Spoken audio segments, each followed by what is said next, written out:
I get excited to get in my car every morning and take my daughter to school because of my car. I love it so much. Does she feel cool when mom drops her off in it? She loves cars, but she doesn't get it. She thinks it's embarrassing. I'm like, Holland. So loud. Don't make Holland. Don't make it make noise. I'm the coolest mom in the carpool line. I can tell you that right. Do you want this or mom with her minivan? or do you want that minivan? Her mom. That G-Wagon makes no noise. That girl's mom is white trash. Like, what is she driving? What is this Courtney? What is this Courtney? Doing burnouts. Yeah.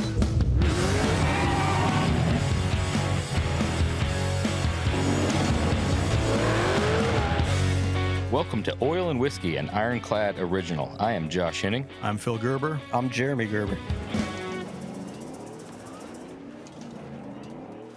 Welcome everybody back to Oil and Whiskey with the Roadster Shop, an Ironclad original. Courtney Hansen is a TV personality and car enthusiast who has hosted and co-hosted shows including Overhaulin, Rides, Biggest Spenders, $1 Million Motors on TLC, Spikes TV's Powerblock and PowerNation, Velocity Channel's Vinsetta Garage, The Ride That Got Away, and many others. She's also regularly interviews top drivers for NASCAR and has hosted Barrett Jackson Auctions pre- and post-auction shows. She's also the author of the automotive how-to book, The Garage Girl's Guide to Everything You Need to Know About Your Car. Kind of a long title. Totally. I just called it the Garage Girl's Guide.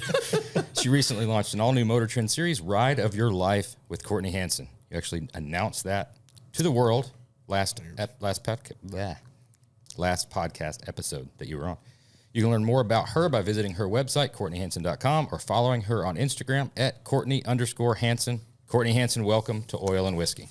Hey, guys. Hey. It is so good to be here. It's so good to see this operation in person, see all of you guys. And I love the cold weather. Call me crazy, but I'm super excited. You're crazy. About it. Absolutely. It's snowing. I will 100% call you crazy over that. But I'm from Minnesota, but I've been living in Florida, between Florida and California for the past, since I was 10, however many years that is. And, you know, sometimes I like to mix it up. I need some cool weather in my life. We've definitely got it right Minnesota. now. It's cold. Minnesota. Cold. It's snowing. You guys, it's 20 degrees and snowing. Did you have to work the Minnesota accent out, or have you still? Is it 100%. Yeah. Okay, so It's for TV. That's probably maybe is that frowned upon? Yes, and I was doing commercials back in the day. So I grew up in Minnesota, moved to Florida when I was 10, and then I stayed in Florida, and then spent some time.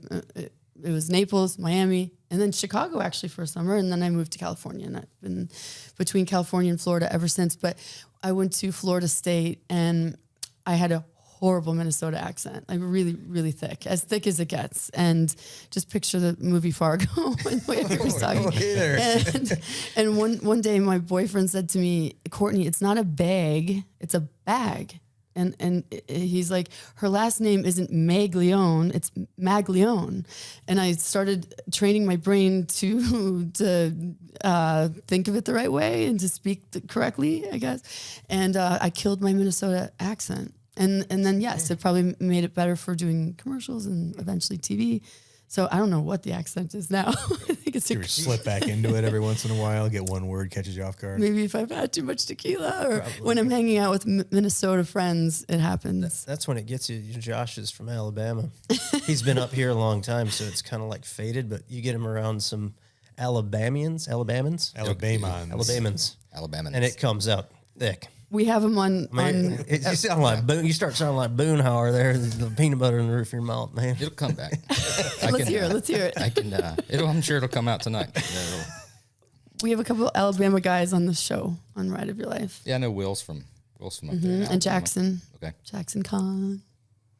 Will still sounds country. It's thick, Yeah, but Jackson's TV even thicker. really hasn't changed anything for old Will. I don't think he wants it to either. No. I think he just embraces you it. gotta own it. You're a first return guest, so Really? Well, again, I'm question honored. your sanity. That's what I maybe. was. That was my like, first question was going to be. Did you hear the first one?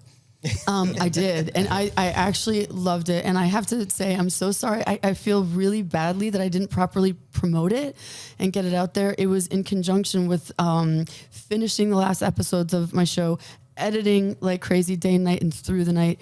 And I had to promote the show and the series. But I was like, oh my gosh, I need to be promoting the podcast because I really enjoyed it. And I have to tell you with all sincerity, it's one of my favorite interviews ever. Really? Maybe my very favorite ever. And so I just thought you guys were so warm, obviously, and fun, but you ask amazing questions. It's always, I mean, don't you love to be interviewed by people who ask really good questions? And it makes it easy. Yeah, you guys, like, some people ask some stupid ass questions, you know. So Jeremy, how did you get that name? My mother gave it to me, I believe. Can you slide the alcohol down a little bit? Josh, what's your favorite car? I like Chevys. Blue or red? we are drinking something a little different tonight. Instead of being oil and whiskey, this is oil and Courtney's pick. tequila. So Are you guys all drinking tequila? yeah, we are going for it. Cheers, everybody. Cheers, you guys. I was totally down to drink whiskey. Wait. Bam. Yeah, it's I was explaining that this is my first time in 25 years back in the saddle after a wicked high school party on some Jose Cuervo. Are you ready for this? I sipped it. It tastes delicious. The smell still gets me. Just I'm hold telling your you, breath and it's an instant flashback to Gag reflex. convulsing, laying in the grass. Because- you get hammered. Oh yeah, that was like borderline alcohol poisoning Okay. one, and it sticks with you, man. That does not go away. But you had the bad stuff. You had Jose I know, Cuervo. but You man, can't. stuff tastes The good. taste. I'm It's down the- with it. It's the So. smell. You're gonna love that. Just hold your breath and. And tequila is the only form of alcohol that's a stimulant and not a depressant. Really? Yeah, that's why it makes everybody so happy and crazy. I didn't know that. And take the clothes off. dance on hell tables. yeah, that's what's gonna happen to me. I was saying this is how this podcast ends. Jeremy, you have no pants. You have no pants on. Hands on the table. You guys, Prove it. you guys remember the Roadster shop? Those guys they used to build Whatever. cool chassis and Whatever everything. happened to those guys? The damnedest thing. Tequila happened to those guys. Courtney got him on tequila. I can't believe. Is this your first time drinking It tequila? is back at it. instead of It whiskey? actually tastes really good. I mean, it's sweet, Yeah, smooth. It's a lot sweeter than Super the other ones, good. man.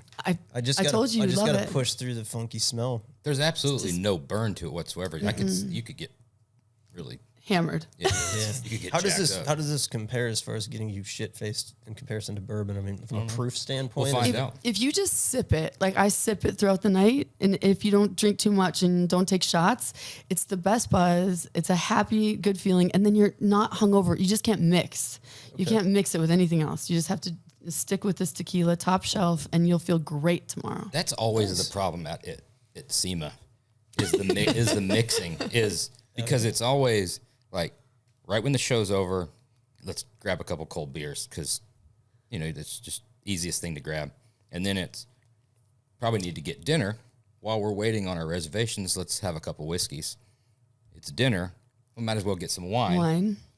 Then it's usually too many wines. It's the wine. The wine mixing the wine in is what gets you. And then when you cannonball that with some Quaaludes, then, then the night goes crazy. Well, then, Still a thing? I don't know. then you're done with wine, and then it's like, well, let's grab a couple cocktails after, and then And then that's it. man, Yeah, that's why I don't drink wine. is that it? I don't like the taste, but Oh. yeah, That's another that good too. But if you just stick with wine and you drink the good stuff, that's another nice buzz. I enjoy Me too. some good I red like Not a good wine fan at I all. like it a lot.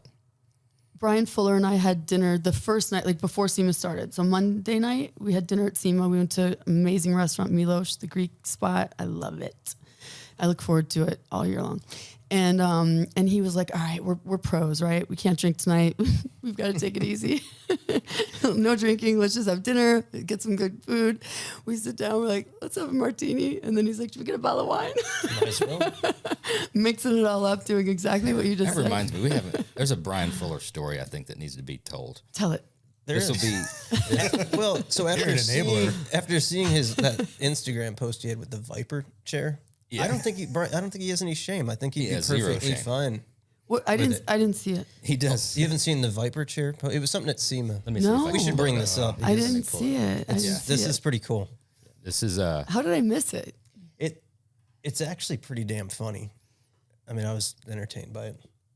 yeah. Brian is hilarious. Yeah, he's a riot. He's so funny. Yeah, good dude, talented Love guy Fuller. too. And just a good person. Yeah. He's a good dude. We used to be friends until after this episode. Let's see. Was it a story? Oh, there it is. You got to get the volume cranking on this. Hold on. Hold on. Let's figure out the volume. Close it and start over. Can we Can hear? you get it on here? I can hear it. Yeah. Yeah, but it's not piping through. They'll figure it out. Let's see. Here, you can see it on that one too. I get it. All right, you ready?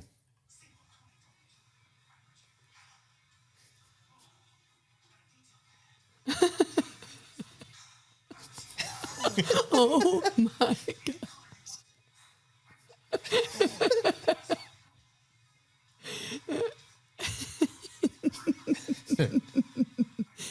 It just What on earth? keeps hissing at the camera. And He is so funny. He's a Just character. good stuff. So this was the first SEMA ever for him where he was just there for fun. No cars, though. Yeah, no like he cars had and no some fun. no pressure, no work. He said he was just there to have fun and actually enjoy the show. And you can tell he's enjoying the show. Perhaps, I don't know if they sold any Viper chairs off of that, but he did look like he was having fun. so hopefully Ironclad can put that in where everybody can enjoy that in the audio. So back to Jeremy telling the story. Want me telling the story? Yeah. So this was probably 4 or 5 years ago. We were down in Pigeon Forge for Shades of the Past. Yeah. One of our greatest, besides the show, we do enjoy the show, but one of our greatest pastimes is peeling away from the show for a couple hours and going to Smoky Mountain Knife Works. We love shopping the knives. We're like 2 kids in a toy store, and do that. So we said we're going to peel away for a couple hours and head to Smoky Mountain Knife Works. We're pulling out and we're going down the hill about to leave the show, and then you can go ahead and pick up from there. Which part?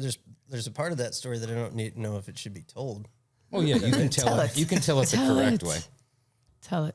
Like the door mechanism part, or is that? Yeah, leave that Yeah, out. we can leave that out. Okay, yeah, that's We're talking about when we got down to the Yeah, so we're about to leave, and You're we're the like, You're doing a storyteller, great job dude. telling the story. You're the so story. we're like super excited about going because we actually were able to peel away for a couple hours. So we're leaving, and Brian calls me. He's like, "Hey, I see y'all leaving the show. Where you headed?" Like, we're just gonna grab something to eat real quick. We'll come right back. And he's like, "Oh, I'm hungry. I'll go with you." Okay, no problem.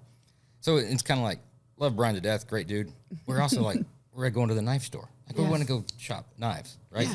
He's got a short attention span. Yeah, and, Very. Brian, and Brian, he's ADD, for he sure. doesn't stay focused, so gets in the car where you leave, and we're like, "Hey, we're gonna stop at the knife store, really quick." And he's like, "I don't carry a knife."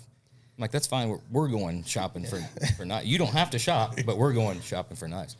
So we go in there, and this is like an experience for us. We're shopping, right? This isn't like It's like a Walmart-sized knife store. Like it's There's 3 just- stories. Wow. It's probably like 100,000 square foot. wow. But this was going to be like a thing knife. for multiple hours. You know Oh, what I'm saying? for hours? Wait, for hours. at least an hour.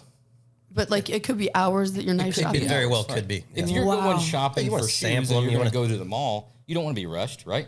True, but I would kind of either I know what I'm looking for first of all, and I know what I like. So it's kind of like it's quick. Like I would fall in love with a pair of shoes pretty quickly. But there's so many things out there that we don't even know existed, and we're like, oh my goodness, Really? Oh yeah, there's- like wanna- so every year you find new things. oh Or? yeah, Yeah, absolutely. you want to. I mean, you don't know. 1 minute you're playing with nunchucks, the next minute you've got like a What? switchblade. I'm telling you, and then there's a this is slingshot. toy store It's- for yeah, adults. it's- Yeah, Yeah, adults is questionable. Do you guys collect knives? we've got a lot of knives. Yeah, I haven't even seen one since I've been here. Really? Well, we do that through the podcast. We bust these. there's a things whole out. thing of knives right over there. Oh wow. Well, okay. Before I leave, I want to. We definitely have to continue the story, but before I leave, I want to know the best knife that I should get to just like have on a daily basis. Oh, we can take care of that. Okay. Yeah, we can hook you up. You're checking baggage, right? Oh, you can leave here with a knife. yeah. you can we- leave yeah, here yeah. with a knife. We got Yeah. you. Yeah. So Brian's, super excited, and then in 10 minutes of being there, he's super excited to go. All right, this is pretty cool. So we headed to get lunch, Let's get out of here, dude. and now Jeremy's getting a little agitated because he's like, dude, we came here to look at knives, like, and so we're like looking at knives, and Brian keeps on. He's like, well, I'm kind of done looking at knives. We can go. So Jeremy's like, well, this is such a kid move. He's like, dude, buddy, if you're tired of looking at knives or whatever, why don't you go sit out front on the porch? And there's like a front porch area, like a covered porch and like these benches. So Brian goes out there and he's sitting on the porch. So we finished shopping for knives. Like, how long did it take? Probably another 45 minutes. But we bought, our fill of knives, and we go to leave. So Brian's out there on the bench, and he's sketching on his little sketch pad that he carries around with him, and he's sketching all this exhaust and stuff like that. And so when we go to lunch, no problem, everything's fine. We come back to the show. A couple of hours later is the awards ceremony at the Shades of the Pass. So me and him are sitting there. He's still giving me shit for basically ruining the knife trip. Still to this day, I do. Yeah. So we're sitting there, and Brian comes back up, and he wants to tell us a story. And now Jeremy can pick it up from there. I mean, the story is great. I feel like this is one of those things that only we get, So he starts telling a story, and this starts with, like, somehow he's riding a motorcycle. You know Brian well enough to know how long he goes on. Totally. Right. He's riding a motorcycle somewhere. I don't really know where the story started or what he was getting at, but there were mushrooms involved. Yes. In the story. Now you're speaking my language. Yeah, so there were mushrooms. I think there was some new, like, somebody wasn't wearing clothes. Is that right? Yeah, he showed up to the wrong place and then went to the other one, and there's like a bunch of guys not wearing clothes. So then it was like, do some more mushrooms. Oh, my God. Yeah. So then it's like he starts telling us about how he gets out on the highway on his motorcycle, right? And he's kind of like eccentric. I mean, he's a cool dude, totally but he's, eccentric. And it got, like, when somebody does something and they do it for too, like, it's something that's a little awkward, but then they do it for a little too long. So then it gets, like, really uncomfortable for everybody. Yeah, and you're kind of like loud. It's probably kind of like this story. No, I love this story. I I feel like we could start right here. Yeah, so he's telling, he's like, so yeah, dude, and I'm trying to pay attention to the award because we have a customer there. We've got a car in the running for this top one of two cars to win the award. I'm looking at, and he looks over at me, and he's kind of squatting down, and he just somehow he explains to me about how he's going on the highway on this bike, and he's like, dude, and it's just like, I just get on it, right, and I'm like, and he goes through like the loudest scream. I was like, oh my God, everybody. And I'm like, are watching. Like, he's listening to this probably too. And he's like, I don't remember any of this shit. But I'm like, it was so like off-putting. But it wasn't, it was literally 6 gears. He did 10% of the length. Yeah, like a bike guy, they're like, and they give you like a little kind of like, the little throttle thing.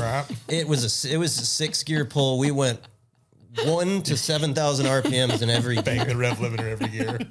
And there was eye contact, and it got fucking weird, dude. It got like, I love Brian. I love him to death. I respect the hell out of him. That was really fucking weird. It was the most embarrassing moment because everyone's looking at you like, what's going on? I hope Brian listens to this. I hope he listens to this. Yeah, it's a long, drawn out story, but it's something that we bust his chops about it later. Yeah. When else are you going to be able to tell that story?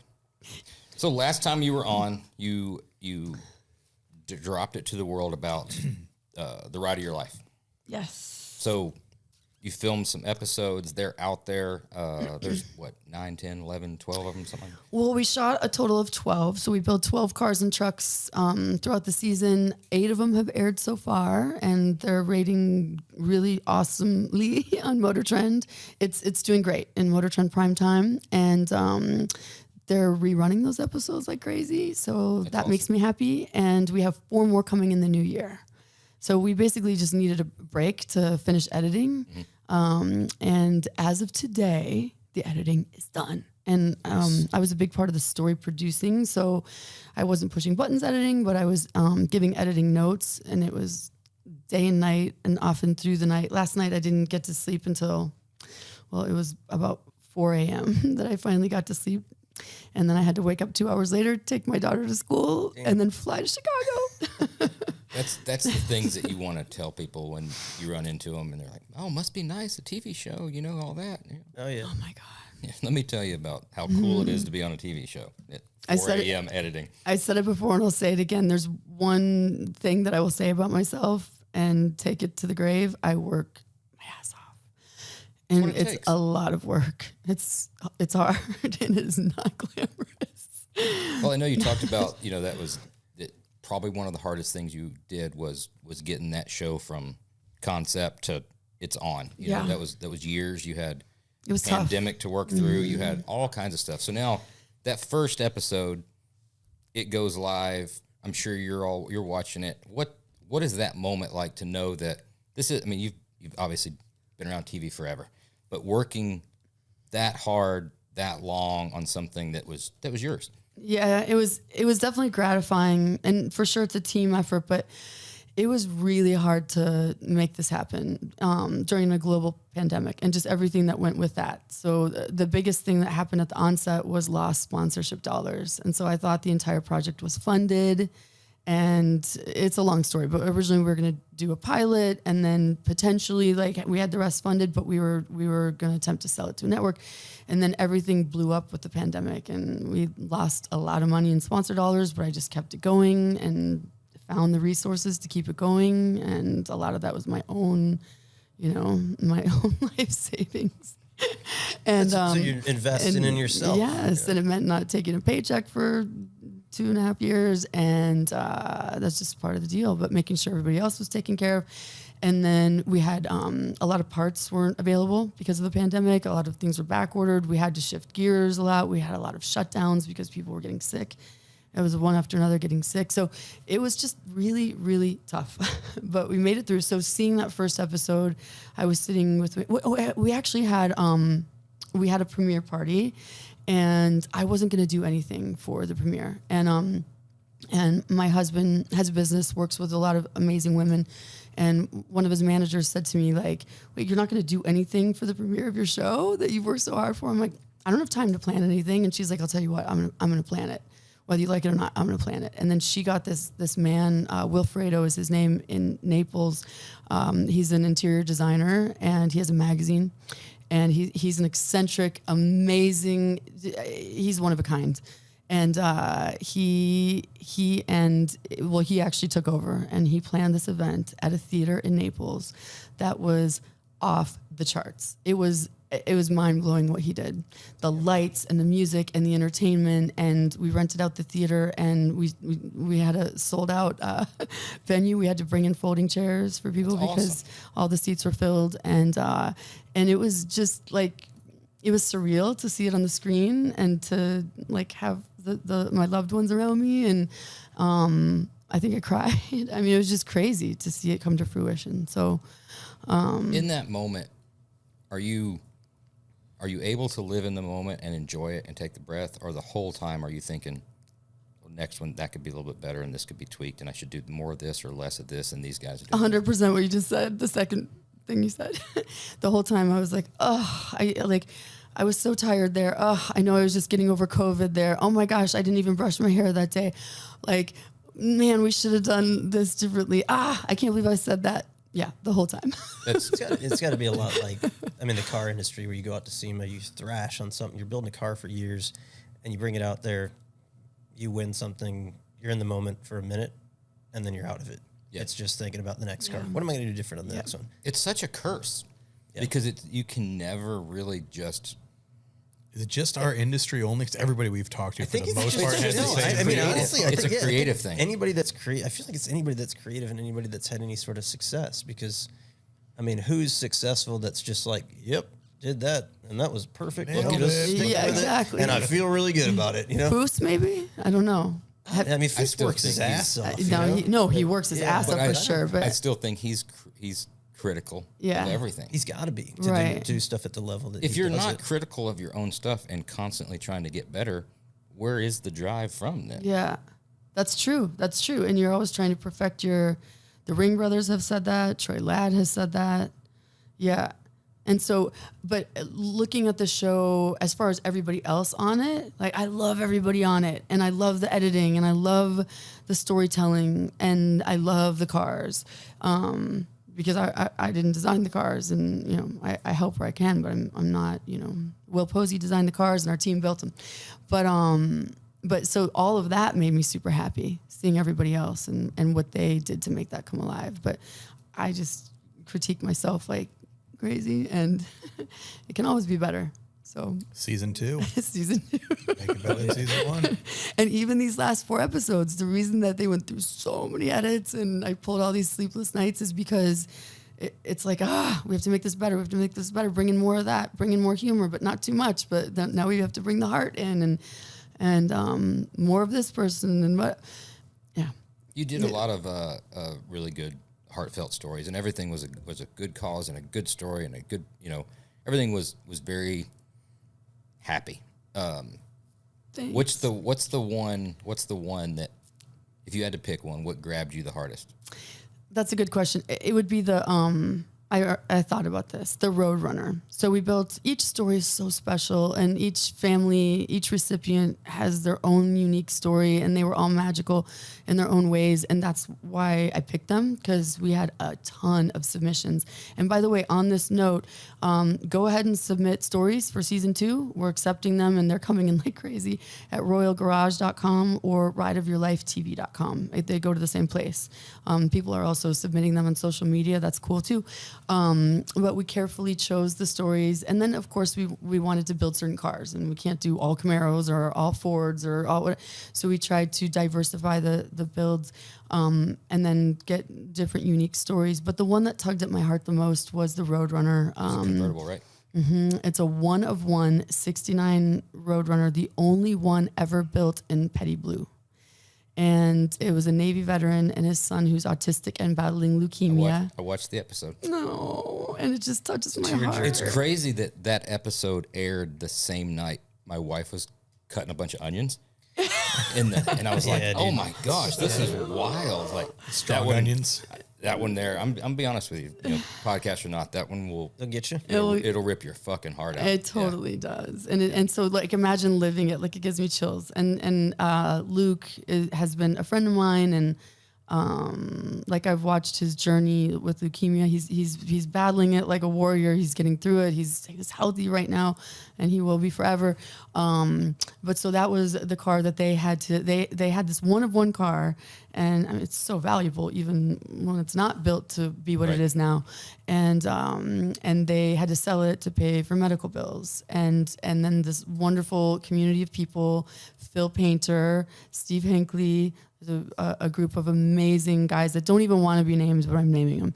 They came together to donate it to us. We never could have afforded that car. And we were able to build it for him. And we had John Huff and Steve and these guys out of Wyoming who are Mopar experts, the ultimate Mopar experts. And they're Mopar perfectionists. Everything has to be year correct, period correct, every single like nut and bolt on that car.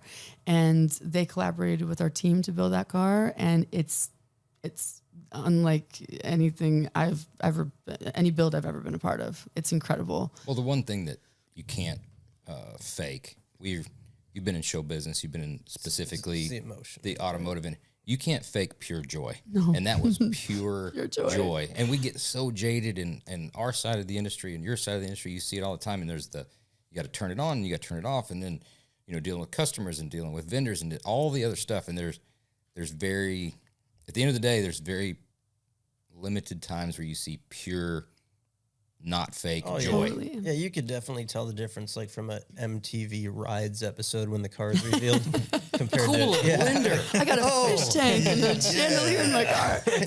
compared to that. I mean, yeah, true. The raw emotion's pretty cool to see. And this, we did the reveal at, it used to be Mopars at the Strip in Vegas, and now it's Muscle Cars at the Strip, and it's Phil Painter's show that he puts on, and he was a part of making all of this happen. And Luke is like, he loves the car shows, and he's been a fan since Overhaulin. And so we set up a ruse there where Chelsea, who's the gorgeous interior expert on Ride of Your Life, she pretends she's doing a documentary on the show, and she interviews Luke, and he's like, well, I'm looking for Courtney Hansen, and then all of a sudden they see me, it's like, Luke, Courtney, Luke, and we have this moment. And then I said, Luke, I came cross country to give you a gift. And I had told him he was in the hospital a couple years ago and not doing well at the time. And he couldn't speak to me, but I said to him, I'm like, hang on, you got this, you're going to pull through. And I have a gift for you coming, because I knew we were doing this car. And so it was really special to unveil that car and give Bill and Luke the Roadrunner. And then he danced with the setting sun and that gorgeous backdrop in Vegas and all the cars, and it's a colorful car show because it's Mopar mostly. And Luke was dancing in front of the car, just dancing his heart out, and I was standing there sobbing. I'm like, oh my God. It's amazing what a car can do, you know, when you really think about it. I mean, it's pretty special. You know, I Cars mean, make us happy. basically, about everything in my life you can like, some point, any milestone, there's like typically a car associated with it, a car or a car story. Well, it's not just a single artifact. It's an artifact that triggers an entire photo album in your mind of all of the moments that you've had with that, about that, because of that. I mean, and there's cars that people haven't even owned, but there's so much story about that car, about my neighbor owned this one, or my father-in-law owned this one. There's just, it's Burned into you. Yeah. Not to get too we've been sappy for now 4 minutes now. I've been fighting back tears, but now I'm gonna. Here, let me take a- Okay, so wait. On that note, I have to ask you a question. So I'll never ask you what your favorite car is, because that's like asking who your favorite kid is. But That's easy. I feel like we all kind of. I got two of them. I can pick. Not difficult.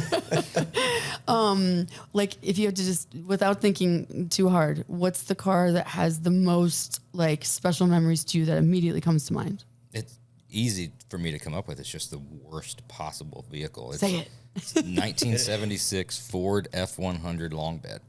That was my granddad's truck, and at 13 years old, he's like, "You got to learn to drive somehow," and tossed me the keys and said, "Go figure it out." Not with him in it. Just What happened to it? What happened to the truck? I had it from 16 to 17, and then it went back to him. He needed it for around the property and stuff, and then he sold it probably about 18 or 19.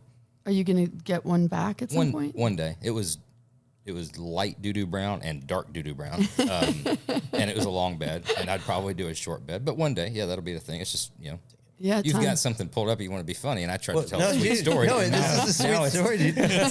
Me and Now Phil, you feel bad. when she asked that question, I felt like we were going to go around the table. Me and Phil You're next. So me and Phil both looked at each other because I know what he's going to. I mean, we had some badass. Was it a muscle convertible? cars, right? It was. But this is a convertible. And the simple answer to that question is what, Phil? That's right there. That's a 1992 Chrysler LeBaron. Oh, no way. Yeah. No way. I just found that picture That's the like other day. that's Is the that last the, car. is that the actual No, car? that was on Carfax. I was looking for LeBarons again. That color? Yeah. It was like a Yeah, Show that's this the to color. audience. purple with a white top. That was our first car when we We'll were get that 16. picture to Ironclad so you can pipe Oh that my in. god. Yeah. There was a lot of firsts Yeah. that happened in that car. Really? What kind of first? Yeah. Hey, believe it or not, First and last? lost my virginity in the back of a 92 purple Chrysler LeBaron.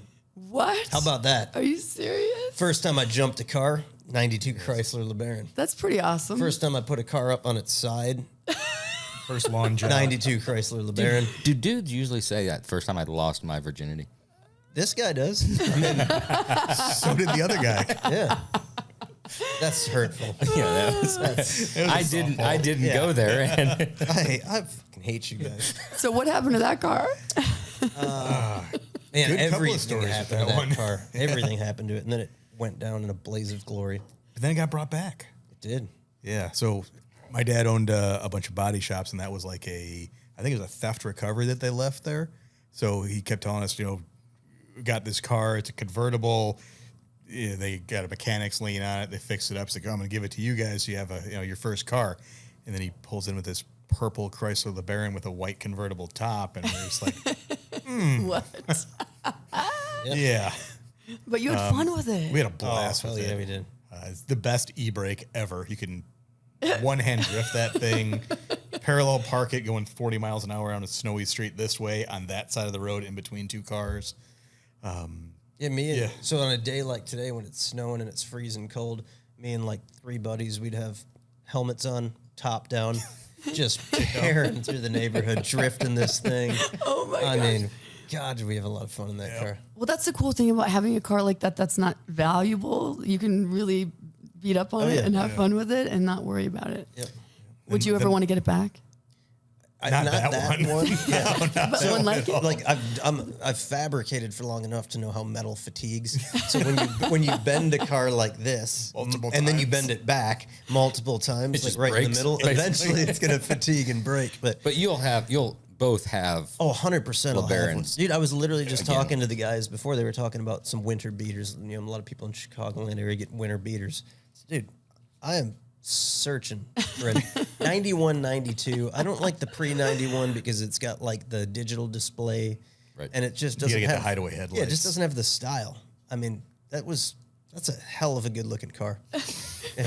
What would you like if you got one again? Would you trick it out? Would you like So modify it? I'd probably take it to the same level that I did that one, which was Pep Boys wheel covers. Yeah, there were 5 And spokes. that was how I cut my teeth on fabrication. Made a little bracket to make it dual exhaust. So I made a bracket and fastened it to the back, and then clamped 3.5-inch slash cut chrome pipe on one side, welded a 3.5-inch slash cut pipe on the other side. So it had duals, true duals. Sticking out 6 inches past the Yeah. bumper.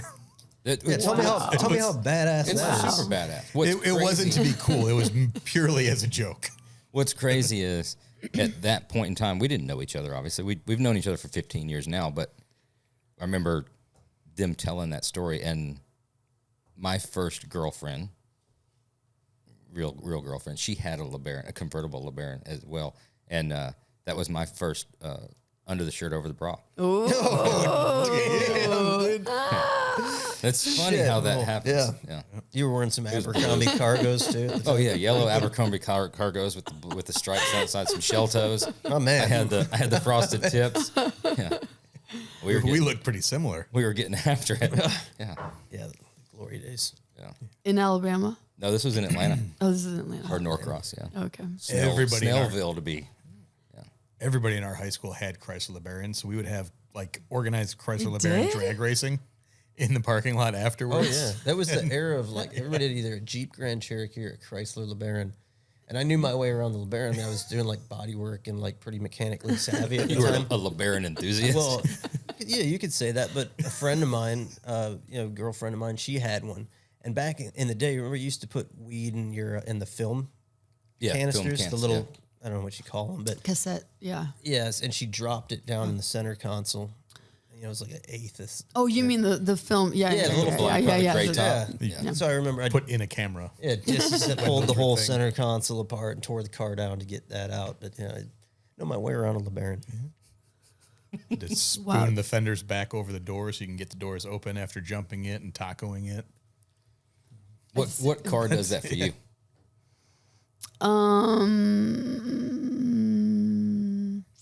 I mean, the one that has like the one that's most special to my life is my '57 Thunderbird, because it was my first classic car, and I was making money. I think I told you guys about this before. Sorry to repeat, but No, it's fine. But the T-Bird, I wanted one since I can remember. I wanted white on white, and I just wanted a beautiful cruising car. At And that so- point in time when that was the whole, you were just like, She I'm going watched- to relive Marilyn Monroe. Totally. I want She the big watched glasses. American I'm- Graffiti. Probably a whole American bunch. Graffiti is what the inspiration was, and by the way, the name of the car is Marilyn. The car is in Hollywood. Yeah. So you've got the car? The car lives in Hollywood. I will never sell it. I'll never sell it. People ask me every time I drive it. They're like, well, I want to buy it. Name your price. I want that car. No, I'm not going to sell it. I love it so much. So, but that one is the one that just, it tugs at my heart because it's like it was my dream car and the first classic that I ever owned. That is Getting cool. after these. Yeah, it's good. It's You easy like drinker. it. You like it. I do. I'm hooked. I mean, it's actually like smoother, sweeter, probably a little easier to drink than most bourbons. You realize that's but a, you switched those to this switching one. it. that's a switching bad it up. that's a bad thing. Yeah. Is it? Because it's going to create a whole nother collection. For Oh, we're me. gonna get wrecked easy. Who's driving? We have- Uber. Yeah, we've got we have a chaperone that usually Yeah, we oversees never- this, and then they. Yeah. We obey, they we call us obey an all Uber. traffic laws. Absolutely. So after recording all these, building this many badass cars, all the cool stories, what have you learned? It's easy to say, what have you learned? Think, but what were you most surprised that you learned that you're going to look at doing things differently for the next season? Oh, that's easy. start with better cars instead of getting total rust bucket pieces of shit that need 9 million hours, not only on the build side, but on the camera side to shoot it. Get better cars, and sorry, audience out there for, spilling this detail, but make them look as bad as possible for TV, and then transform them into works of art. Or we'll have more time to get creative with them. Right. Do cooler shit. And do cooler stuff. Exactly. And yeah. It's no different than like our vision on it. When you bring a car in, you've got a budget. So if you bring that car in, you've got to spend 90% of the budget just patch and rust and put it back together. Right. That sucks. You want to spend the majority of that budget on doing cool things, which the same thing applies Exactly. for you guys. We preach to customers all the time, like spend an extra 10, 15 grand up front to get a much better car. It'll Right. save you $40,000-$50,000 in the backside, Right. and probably 6 to 8 months of build time. In this case, it would have probably saved a year of time and hundreds and hundreds of thousands of dollars. So that's a big lesson that I learned. And I have to give credit to Mini Mike. Mike was like, get better cars. He was saying What it. was it like working with Mike? I was gonna bring that up. We had him on a special listener. It's yet to be aired. It's probably aired by now, but we had him on a special listener questions episode. So different listeners called in, and we had him on for about 5 or 10 minutes. And He's a trip. He's a trip. I want to party with him. Total. with Mikey. Yeah, you do. He's a You riot. definitely want to party with him. I don't know if you want to be his boss. And I think Steve Cook would agree. Yeah. It sounds like an HR issue in this setting. Well, he even brought that up after he asked his question. He goes, my dad's going to fucking kill me after this one. I talked to Steve at SEMA. He comes up. He's like, how bad was he? And I was like, he said he told me the first thing he asked. He said, I just shook my head and said, you didn't really say that. And he said, yeah, I did. I said, yeah, he did. He absolutely did. He's unfiltered for sure. Gotta love it, though. Mikey's awesome. I love it. He's honest. He's real. He can be a pain in the ass, but he's lovable, and he's TV gold. And yeah, Is he the biggest pain in the ass on the show? Next question. But you know what, Mikey? Like he takes this all with a like he's a good sport about this. So he heard our podcast in August, and he texted me. And when I get late texts from him, I wonder, oh boy, well, this is going to be interesting because when he drinks, it's Especially if there's a picture attached. and he becomes really unfiltered when he's drinking. And so I got a message from him, and he's like, you have no idea, but you did me a big favor. And I'm like, favor? What did I do? Because we hadn't been working together in a minute. I hadn't spoken to him in a minute. He's like, I heard the podcast, and I love what you said about me. I'm like, really? You love what I said? He's like, yeah. You were honest, and I appreciate it, and my dad agrees with you, and you made me laugh, and he just loved that we were chatting about him. That's Nice. That's awesome. Yeah. That's one thing to a fault, I guess we will say, is there's no bullshit on this side of things when we're what we're doing. Usually to a fault. I mean, it's probably going to be the demise of not only the podcast, but the Roadster Shop as well. When Brian Fuller sucker punches me at the next car show, that's it's going to be bad. Right. It's going to be bad for you. Yeah, it definitely will be. I mean, he looks pretty physically fit. He's decent. But he looks physically fit decent like a stature. marathon runner. Like he's just He's lean. Yeah. He's lean. Yeah. Yeah. Lean and quick. I And mean, he's healthy. I saw the way he moved around It's a that Viper diaper. chair. I don't think I'd want to tie up with him. Very agile. Rolling around, hissing. Oh my gosh. But yeah, Mikey's a trip. There's never a dull moment. That's for sure. I'm just digging into the logistics part of it. So you live in Florida, what, half the year, more than half the year? My husband has businesses in Florida. So we live in Southwest Florida for the majority of the year. That's where our daughter Holland goes to school, and that's where our home base is. And then I have a home in California in West Hollywood. So I've had a house there for 15 years, and I've lived between Florida and, I met Jay in 2013. But prior to that, I was living in LA since 2000. For all the fans out there, what's that address? Well, Yeah. Is there a creepy one out there? Because we went down that path with Jonathan Ward, and boy, did he take a detour on that. Yeah, he was Jonathan Ward from Icon. Yeah. So he was a childhood actor. Oh, Yeah, from Beans Baxter. I didn't know that. Yeah, Google it. Beans Okay. Baxter. Google it. So he was Beans Baxter. What was his name? Beans Baxter. And definitely Google it. Yeah, definitely. But he had, this is serious business. We didn't want to make fun of it, and he definitely didn't want to talk about it. He had a stalker, a childhood stalker, and that's what got him out of the deal. So I have stalkers too, and I don't know how much I want to expound on it, but Old men in New Balances and jean shorts. It's just one thing. Whistling. Those are just creepy old men at the car show. They want to put their arm around you and take a picture. I have crazy stories, and I have some crazy there- stalkers. Another round of tequila. Is there one that you can share?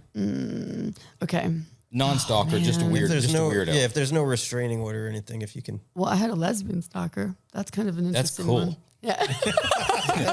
Like he said, there's no You're bullshit. like, no was she filter. cute? Oh, Was sorry. she cute? Yeah. She actually was kind of cute. That's pretty. It's usually the dudes, but in this case, there was a woman, and yeah, she would not leave my side at a car show. I want to say the car show was in Canada, but I was shooting a show called Destination Wild for Fox Sports. This was like in 2010, 11. And I think it was Destination Wild, or was it Vinsetta Garage? One of them. Anyway, we were going from Detroit across the border into Canada, and we had a whole caravan of production cars. And we got stopped at the border, and it was all about me. They took my passport. I'm like, oh my gosh, I've never been arrested. I've never done anything bad that I know of. I'm boring like that. And we sat in like whatever you call it, customs area in this building for hours. Where are all these shrooms coming from? And yeah, right. It was crazy, and this is a true story, and I'm not exaggerating any of it. We were there for at least 3 hours, and then when I was like sweating, nervous, like what is going on? And when I got to the counter, they were like, "Listen, there are 7 people of interest who are stalking you online, and we have algorithms that determine like they're people who I don't even know if I should be saying this, but people who this should be concerned about. That you should be concerned about, and they're like, we really need to bring this to your attention and go talk to the authorities in the U.S. Like this is a major thing, and so I did. My one of my brothers is a retired police officer in Minnesota for 30 years. So he actually has accompanied me to SEMA the past many years. And we have our eye closely on all of you stalkers out there. We know who you are. We're watching you. We know where you live. That is crazy. I've wondered, about how that works. I saw you walking through SEMA, and I figured like beeline, and I know you got a million things going on. I was going to stop and say hi, but I figured it's like, hey, the stuff. I mean, I'm sure you love your fans, but it's also got to be like crazy. I mean, I've watched Jesse James do it, and he's got a good way of like being like, all right, that's enough, like done with you. Yep. It's got. But he's a badass. He's not near as nice as Courtney. Yeah, Right, like he can get away with that. He's We Jesse saw James. you on the Sunday. We were shopping. We were at the Cosmo or whatever, and saw you Sunday, and before the show, and it was kind of like she's doing her shopping thing, we're doing our shopping thing. We didn't want to just walk up and be like, Where were we? Was I shopping? Oh, I was probably coming. we were shopping. You were just probably there, but I went to the vitamin place to get a hydration. Do you guys ever get hydration therapy IVs? I never have. I swear by them. Really? I swear by them. Oh my gosh. First of all, for a hangover, 100% it kicks it. It will get rid of headache. If you're lethargic, if you're feeling exhausted, hydration therapy, I'm all about it. But also like if you feel like you're getting sick, for sure get an IV, and it boosts your immune system, gives you energy. So you guys might want to think about doing some of that. None of the 3 of us are going to ever have a loss in front of the other. Like physically, it doesn't You're matter. that competitive. Oh yeah, there could be a school bus flipped over on top of us, and they're about to walk out. Get it off of you. You could literally fall down 3 stairs, flat on your back. Yeah. Yeah, that's happened. I did get COVID. There was no more to the story. You could literally fall down the stairs. So you've never had it? No, I never had it, but I do have unfortunate other incidents that they've never let me live down. That was, first of all, that I've still got pending lawsuit. We can't even talk about that restaurant because those steps were out of grade and they had no grip material. Yeah, there was a downward slant to them. It was probably a couple degrees. This just to give you some backstory. I know we're going all over the place, but the reason I was so nice to him during COVID was not too long before that, we were down in the Keys. We go to a restaurant and Which one? Do you remember? It was actually like a sushi joint in Islamorada. Okay. So we're down there and we're eating. So we leave and it's misting rain out. And I've got Converse on and there's like 3 wooden steps down and they were angled. It was probably about a 60-degree downward angle. Right. And I hit that first step and we were all laughing, talking. I hit that first step and I went parallel instantly. And I hit my back before I'm still in the air and I'm looking down and all I can hear is him and he's like, yes, fuck yes. And there's people out there looking like concerned about me and he's dying. No way. He's like, oh my, that's brutal. Yeah. That's him, not me. Oh. Yeah. So that's just the way. Did you get hurt? Were you hurt? Oh, yeah. I mean, he went taking a stare to the mid-spine, like from several feet in the air. Hurt or not, I got right back up and brushed it off. Oh. You did. No, I was fine. Yeah. I'm telling you, show no weakness. Oh, show no weakness, show no gosh. pain. That's why, I mean, if you show up with fucking oxygen, I mean, honestly. Oh my gosh. And I would think other people were scared, like, that you were going to get them sick or no. This was just trying to. No, I actually had a guy. He came. Was it to you or you? And complained that I shouldn't be there because with all the welding. Oh, yeah, you might explode. Yeah. Oh. Yeah. What? Oh my gosh. I thought I had a bad case of it, but nothing like that. But I was in the hospital too. And I had like the long haul where I would fall asleep in the middle of the garage every day for hours. Like just, I'd be in a meeting and just, if I closed my eyes, done. Like driving was scary because it's like, okay, keep my eyes open. But, and the guys would just let me sleep because you needed sleep. You got that. Damn. But anyway, so when I saw you guys, I'll bring it back. I'll bring it back home. Yeah, we're coming. I have to bring it back home. I have OCD. So we were at the Cosmo. And that Sunday, I know that I was for sure going to the vitamin bar thing. I don't know what it's called, but to get hydration therapy ahead of SEMA because twice I've been hospitalized after SEMA, just hugging everybody, shaking hands and the germs. And this is pre-pandemic. Like I was hospitalized twice. So I'm very neurotic about staying healthy, lots of water, little drinking unless I'm out with Fuller. I know who to avoid at SEMA, that's for sure. But I think that's what I was doing that day. I saw you guys. Yeah, but that's like I guess the whole point of this. We went. There was a point. Yeah. Well, we saw you. You know, we wanted to be respectful of. Hey, she's doing her thing. You're not. Like you were talking about. It's difficult to always. Sometimes you gotta have a little time to yourself. Sometimes. Yeah, but I would have loved for you guys to say hi. Now the stalkers, to really bring it back home, the stalkers, I don't want to say hi. I don't want you at the Cosmo for sure. Hey. I don't want you in Vegas either. Just leave her alone. Definitely don't come to the SEMA show. But you guys, I would have said let's have a tequila. So talking about SEMA, you did you did some stuff with Mile Marker Industries. Yes. So tell us about them. I'm unfamiliar. Oh my gosh, I love them so I'm much. not familiar with them either. There's just companies that I love and I love working with. And one of them, and I'm not paid to say this right now, but I love working with Castrol. Castrol is one of my favorite companies I've ever worked with. They're easy, they're fun, they have good ideas. It's just like smooth and just easy. And Mile Marker is incredible. So it's winches and all different car parts and off-road stuff. And they approached me about being their ambassador. And I looked into it, did a lot of research on them. Their product is amazing, high quality. And I asked some of my most respected people, who I work with and in the industry, and they said, heck yeah. And they're amazing. So I was with them every day at SEMA. And I was kind of like, oh man, I had to be honest, I was like, every day, Tuesday, Wednesday, Thursday, Friday as well. Usually I'm out Friday. Yeah. But nope, I had to be with Mile Marker. At the autograph signings, is that where the weirdos come? They do. But I'm not.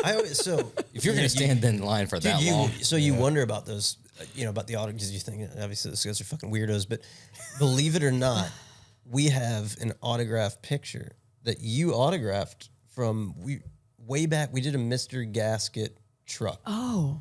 Suburban. Yes. And it was sitting, before we knocked this wall out and we turned this into a podcast studio, there was like a little trophy kind of thing on the side. And that picture, it just sat there forever. And I think from it's the Powerblock. From the Powerblock. I was going to say yeah. it's Powerblock. The green. I didn't even know how it got autographed. Way back in, well... You stood in line for 6 hours. And I was like, hey, Courtney, can you? Oh my God. Pulled his No, I oxygen don't know. off. Yeah, I don't know where.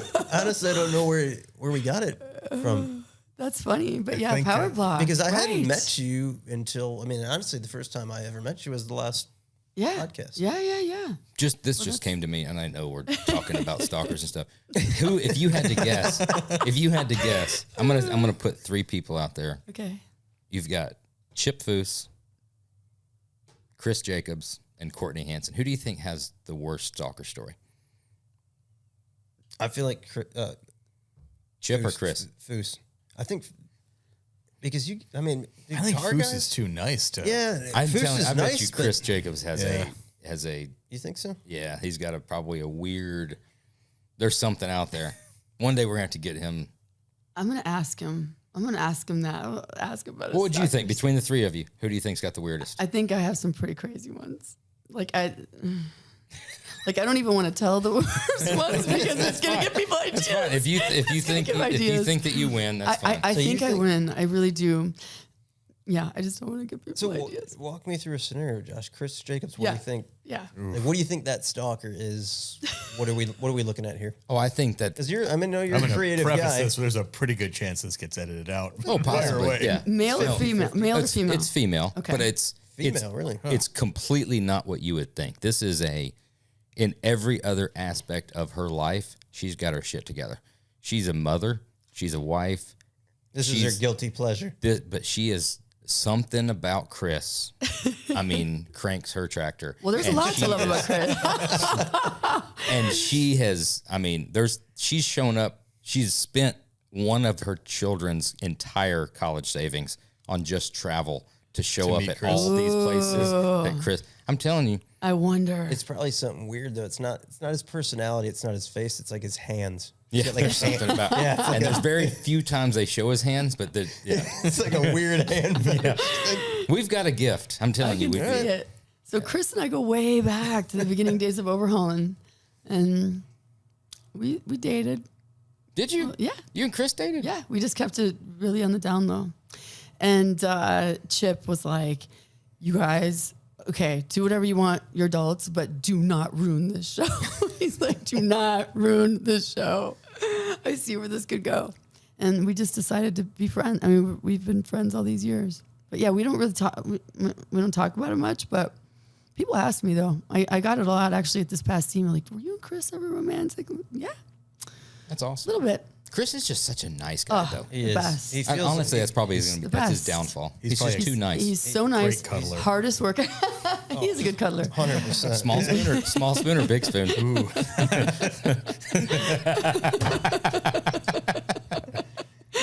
Ooh. That was a question. Yeah, he seems like a hell of a nice He's dude. such a nice guy and works his butt off, and now he has a daughter and she's Yeah. gorgeous. He's And a his genuine. wife to be is gorgeous, and I'm so happy for him.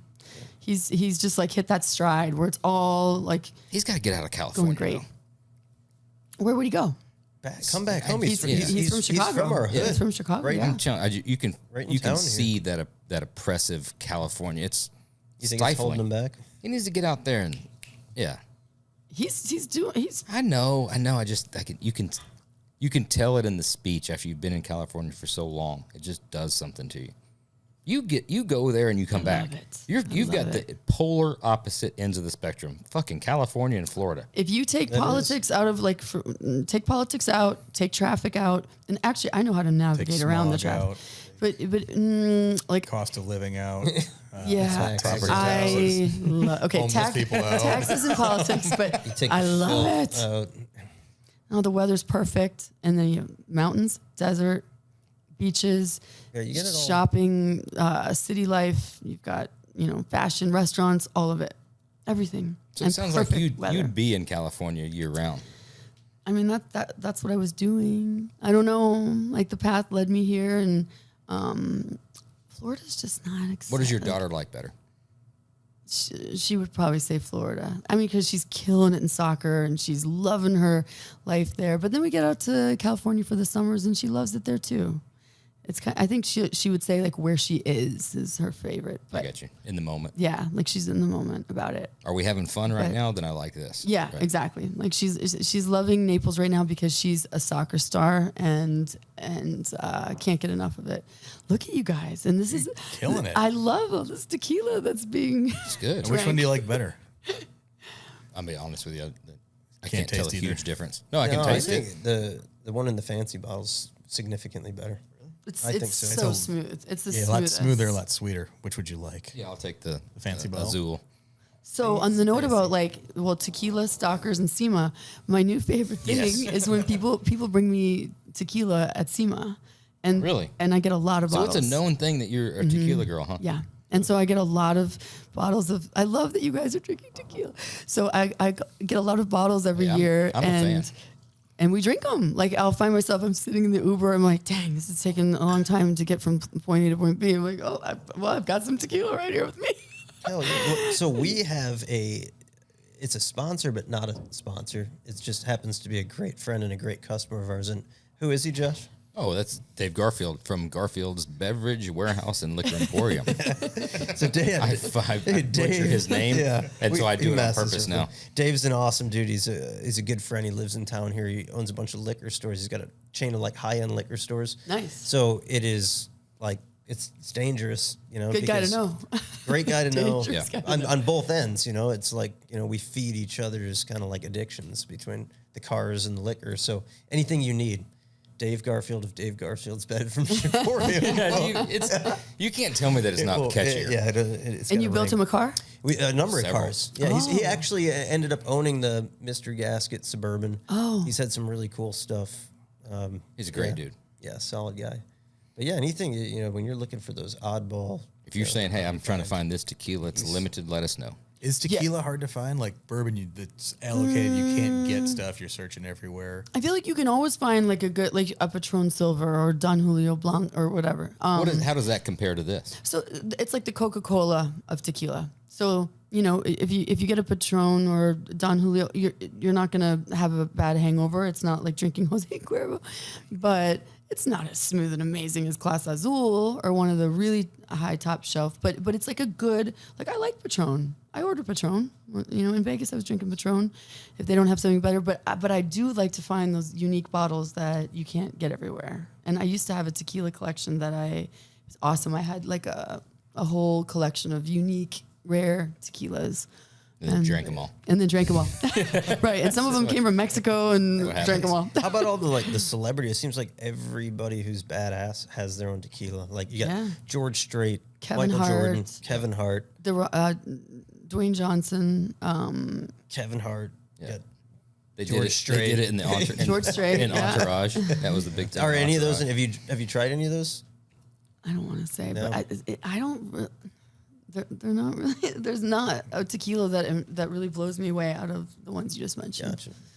And I don't even really love Casamigos. I shouldn't be saying this. It's negative, but I don't really love Sorry, Casamigos these are, either. we review. We go through all these. Yeah, and nobody really cares, but we review them. And That's what we it's have. Nice to know. That's why we have very limited sponsors. When I saw that, I'm like, oh shit! I've had some tequila, and now I'm being like Mikey. I'm being too honest. No, but when I saw that, I was like, yes, they got my favorite one, and I didn't say what my favorite was. I said I'll drink whatever. That was on Phil. Phil was the I had the tequila poll guy. He today. pulled it. Phil, Welcome. Hell yeah. awesome. It was a complete guess. Well, it's fantastic, pretty and you bottle. saved the bottle. is, Yeah. Do you ever mess with any of the mezcal? Yeah, I like mezcal. I mean, it's not something that I would drink all the time, but I like it. What's the difference? It's No idea. Smoky. It's a lot smokier. Smokier. Still, kinda like a still cactus or cacti? Yeah. Let's They do- make it differently somehow. I don't know any details. Like Scotch and whiskey kind of thing? I was going to go with it's like a whole different palate, but a lot more smoky. Not the peat flavor. It's just like a legit kind of smoked. I mean, it's very smoky, so it's good, but not as good as this. I love this. Yeah. So, but yeah, it seemed like I get all these bottles of tequila, and then I'm like, well, what do I do? We either have to drink them or. So tell us about we've been all over the place. Tell us about Linda Vaughn. How did you first meet Linda Vaughn? I met Linda Vaughn when I was a little girl. She's like family to me. Really? So she was always at the races, and she's friends with my dad.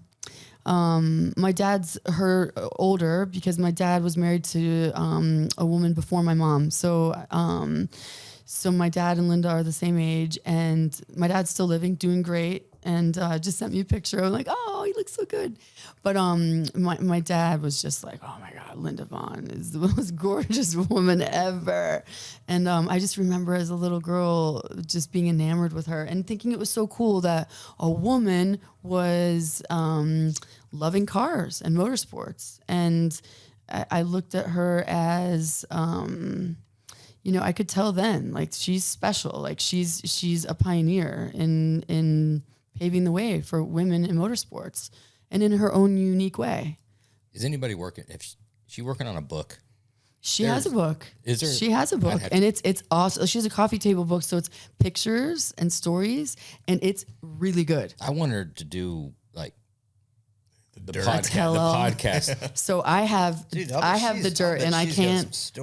She has stories for days, you guys, and you would just die to hear these stories. And I know them. I know all her stories. I'm like, what? That's the type of book that I'm talking about. That needs to be. I mean, maybe she'll write it soon, but if she wrote that book, I mean, it includes a lot of the people that you know, the most famous people that we know and have talked about, and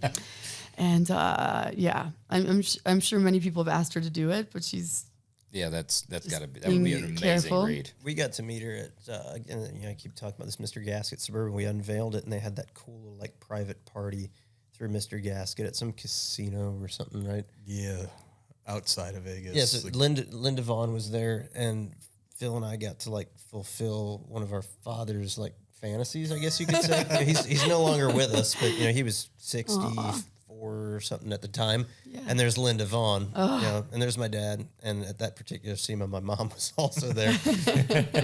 Yeah, and she wasn't, like, super stoked because there was, like, he was kind of, like, giddy about it. It's like a childhood. I mean, she's a thing. It was a bombshell. Yeah, and she's still so beautiful. She is one of the funniest people I've ever met. She's hysterical. Really? Oh, she's hysterical and nonstop. She's always talking, and she's always funny. She's so witty. She makes me laugh as hard as anyone's ever made me laugh. And she's not a comedian, but she could have been a comedian.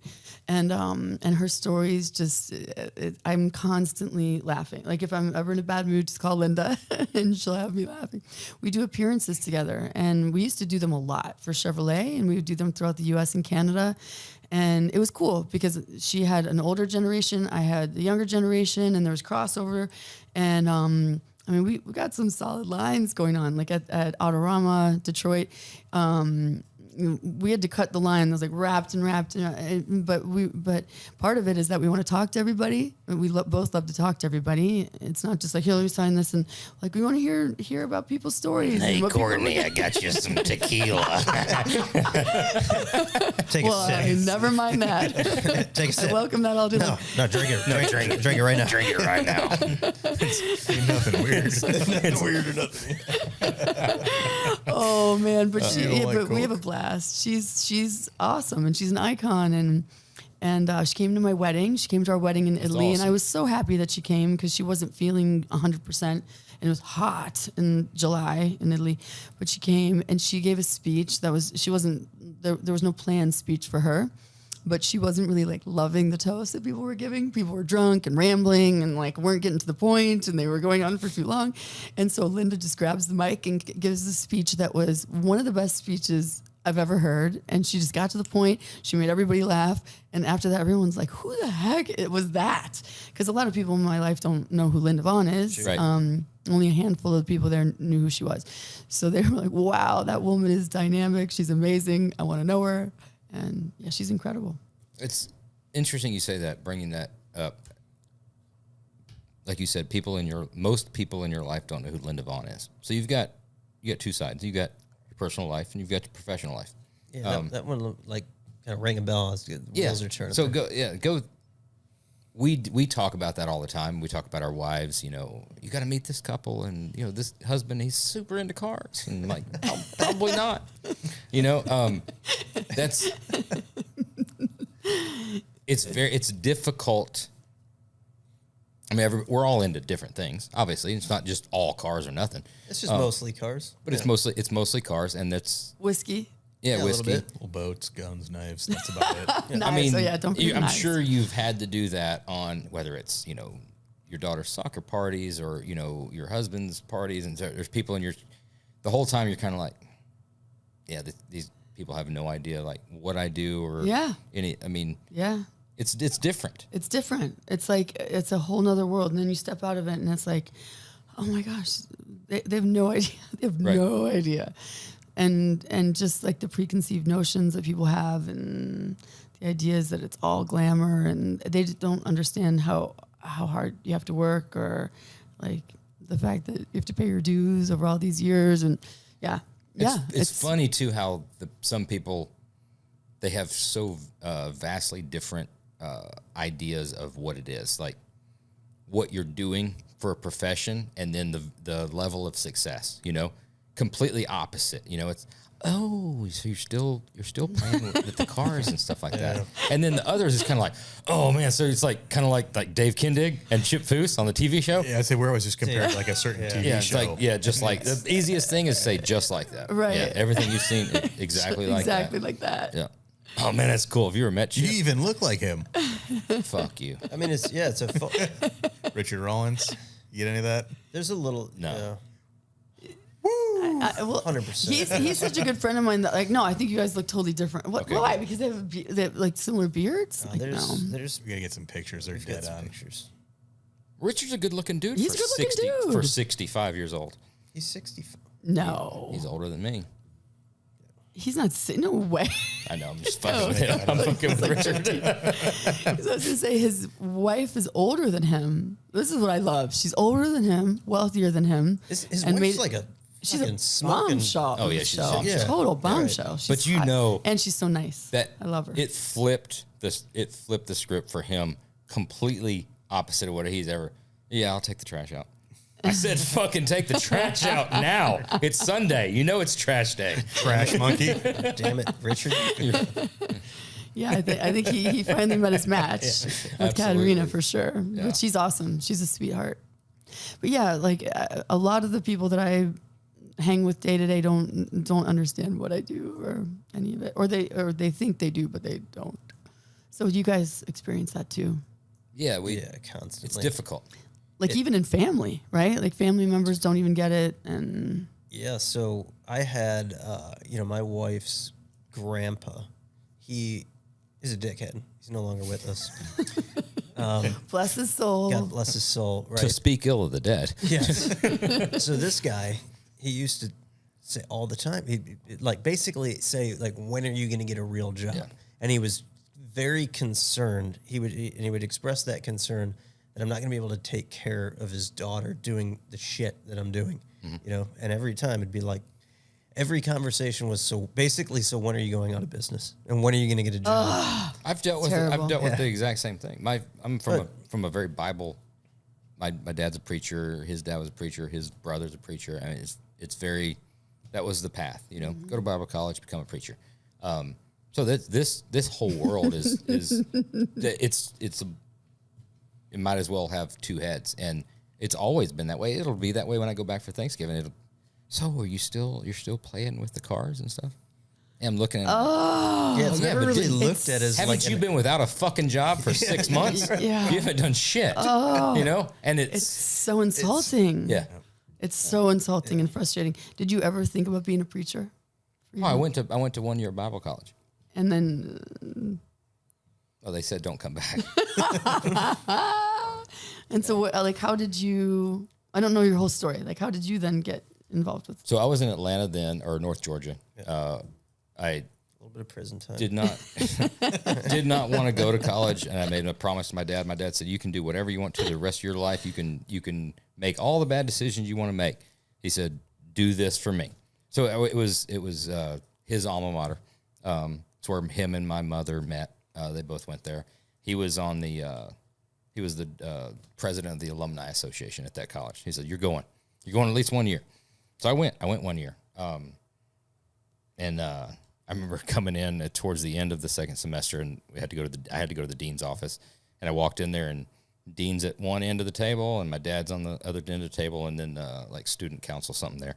And they sat down and they explained to me the reason why I wasn't coming back the next year. And that's fine. I understood it. What was the reason? It was conduct. It was conduct based. Yeah. Well, I made a politically. Do you want to like elaborate on that? I made a bunch of dumb decisions because I was a stupid, punk kid that didn't care about, college. I cared about partying and having fun. So I went to this Bible college, and very quickly realized, we're like 2 hours north of Atlanta, and I went to high school in Atlanta, and I've got a bunch of friends that are down there, and they're all over the place. And I go to this Bible college, and there's a bunch of kids my age that were, a lot of them homeschooled. A lot of them were hungry for the world. They wanted to see what life was all about. I was like, load up. I'll take you to Atlanta. Like, I'm here to show you. Yeah. We'll drive 2 hours tonight. We will have a blast. So I would take a large group of people down to Atlanta, and we would party every single weekend. So you're bad influence. Coyote. It was like Rumspringa. Yeah. And then they would all come back. We would all come back, Sunday night late. And then Monday morning comes around, and they all grow a conscience, and then it's like, I can't believe I did that. Oh my God. Like, yeah, you were doing it a lot. So you were a bad influence, but I feel like you probably also wanted to kind of sabotage that. Oh yeah. I didn't want, all I wanted to do was work and make money. And so anyway, that ran its course. My parents moved to Birmingham while I was in college. So I went back, and I was like, best thing to do is get a job, live there rent free until I start making some money. And so I went into a shop, just a regular general mechanic shop, and walked in and said, I want to be a mechanic. I'd like to, or I want a job. Have you ever worked on this? Have you worked on this? Absolutely. 100%. Yeah, I've done all that. But you had not. No, have not. He still does this shit. This is like a day-to-day thing with him. I hadn't done any of that. And the guy's like, okay, we'll give you a job and stuff. Oh, shit. So you learned fast. Yeah. And he could tell that I probably didn't know what I was talking about. And I was 19 at the time. And so I'd clean up and I'd do that. And I remember, I'll never forget this to this day. It was a square body S10 Blazer. And he pulls it in. He's like, hey, we got to put a transmission in that. He said, why don't you go ahead and pull that transmission out? No problem. I can handle that. Absolutely. Oh no. And where's the transmission again? no, I do. The front one or the rear one? I had screwed around with cars in high school and stuff enough to get myself in trouble. So no problem. Threw it on the lift, racked it, put it up in the lift. No problem. I'd take drive shaft out. I'd take everything. I put transmission jack in. I'd pull the transmission cross member. I'm pulling bolts. I'm pulling everything. No motor? Nope. Torque converter. That was the problem. So I pulled the transmission, didn't break the torque converter loose from the flex plate. So it stayed. It stayed there and took dumped. the input shaft up. And it dumped everything all over the floor. Transmission was out. And so he's comes in Fluids. and he looks at me. He's like, "Yeah, you got to break the bolts loose on the torque converter. Have that thing come with it, and it won't do that."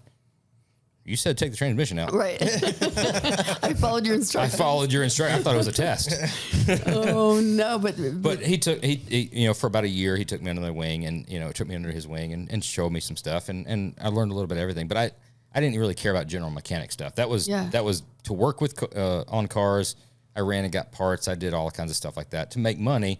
But I wanted custom performance and stuff. So very quickly after that, got a job at a performance shop. Rims, nitrous, stereo, stuff like that, sales, installation, and then learned along the way. that's the best way to do it. But it was complete just bullshit. That's, you faked it till you made it. Absolutely, I can do that. And here you are. Still doing it to this day. You know? And a lot of people in your life don't understand it. No, they have no idea that he's full of shit. Very few do. Well, you're doing a good job of faking it. I love you too. And then how did you guys connect? Oh man, so Josh was working for Goolsby Customs, and we had a good relationship, and we were just like car shows. We would connect.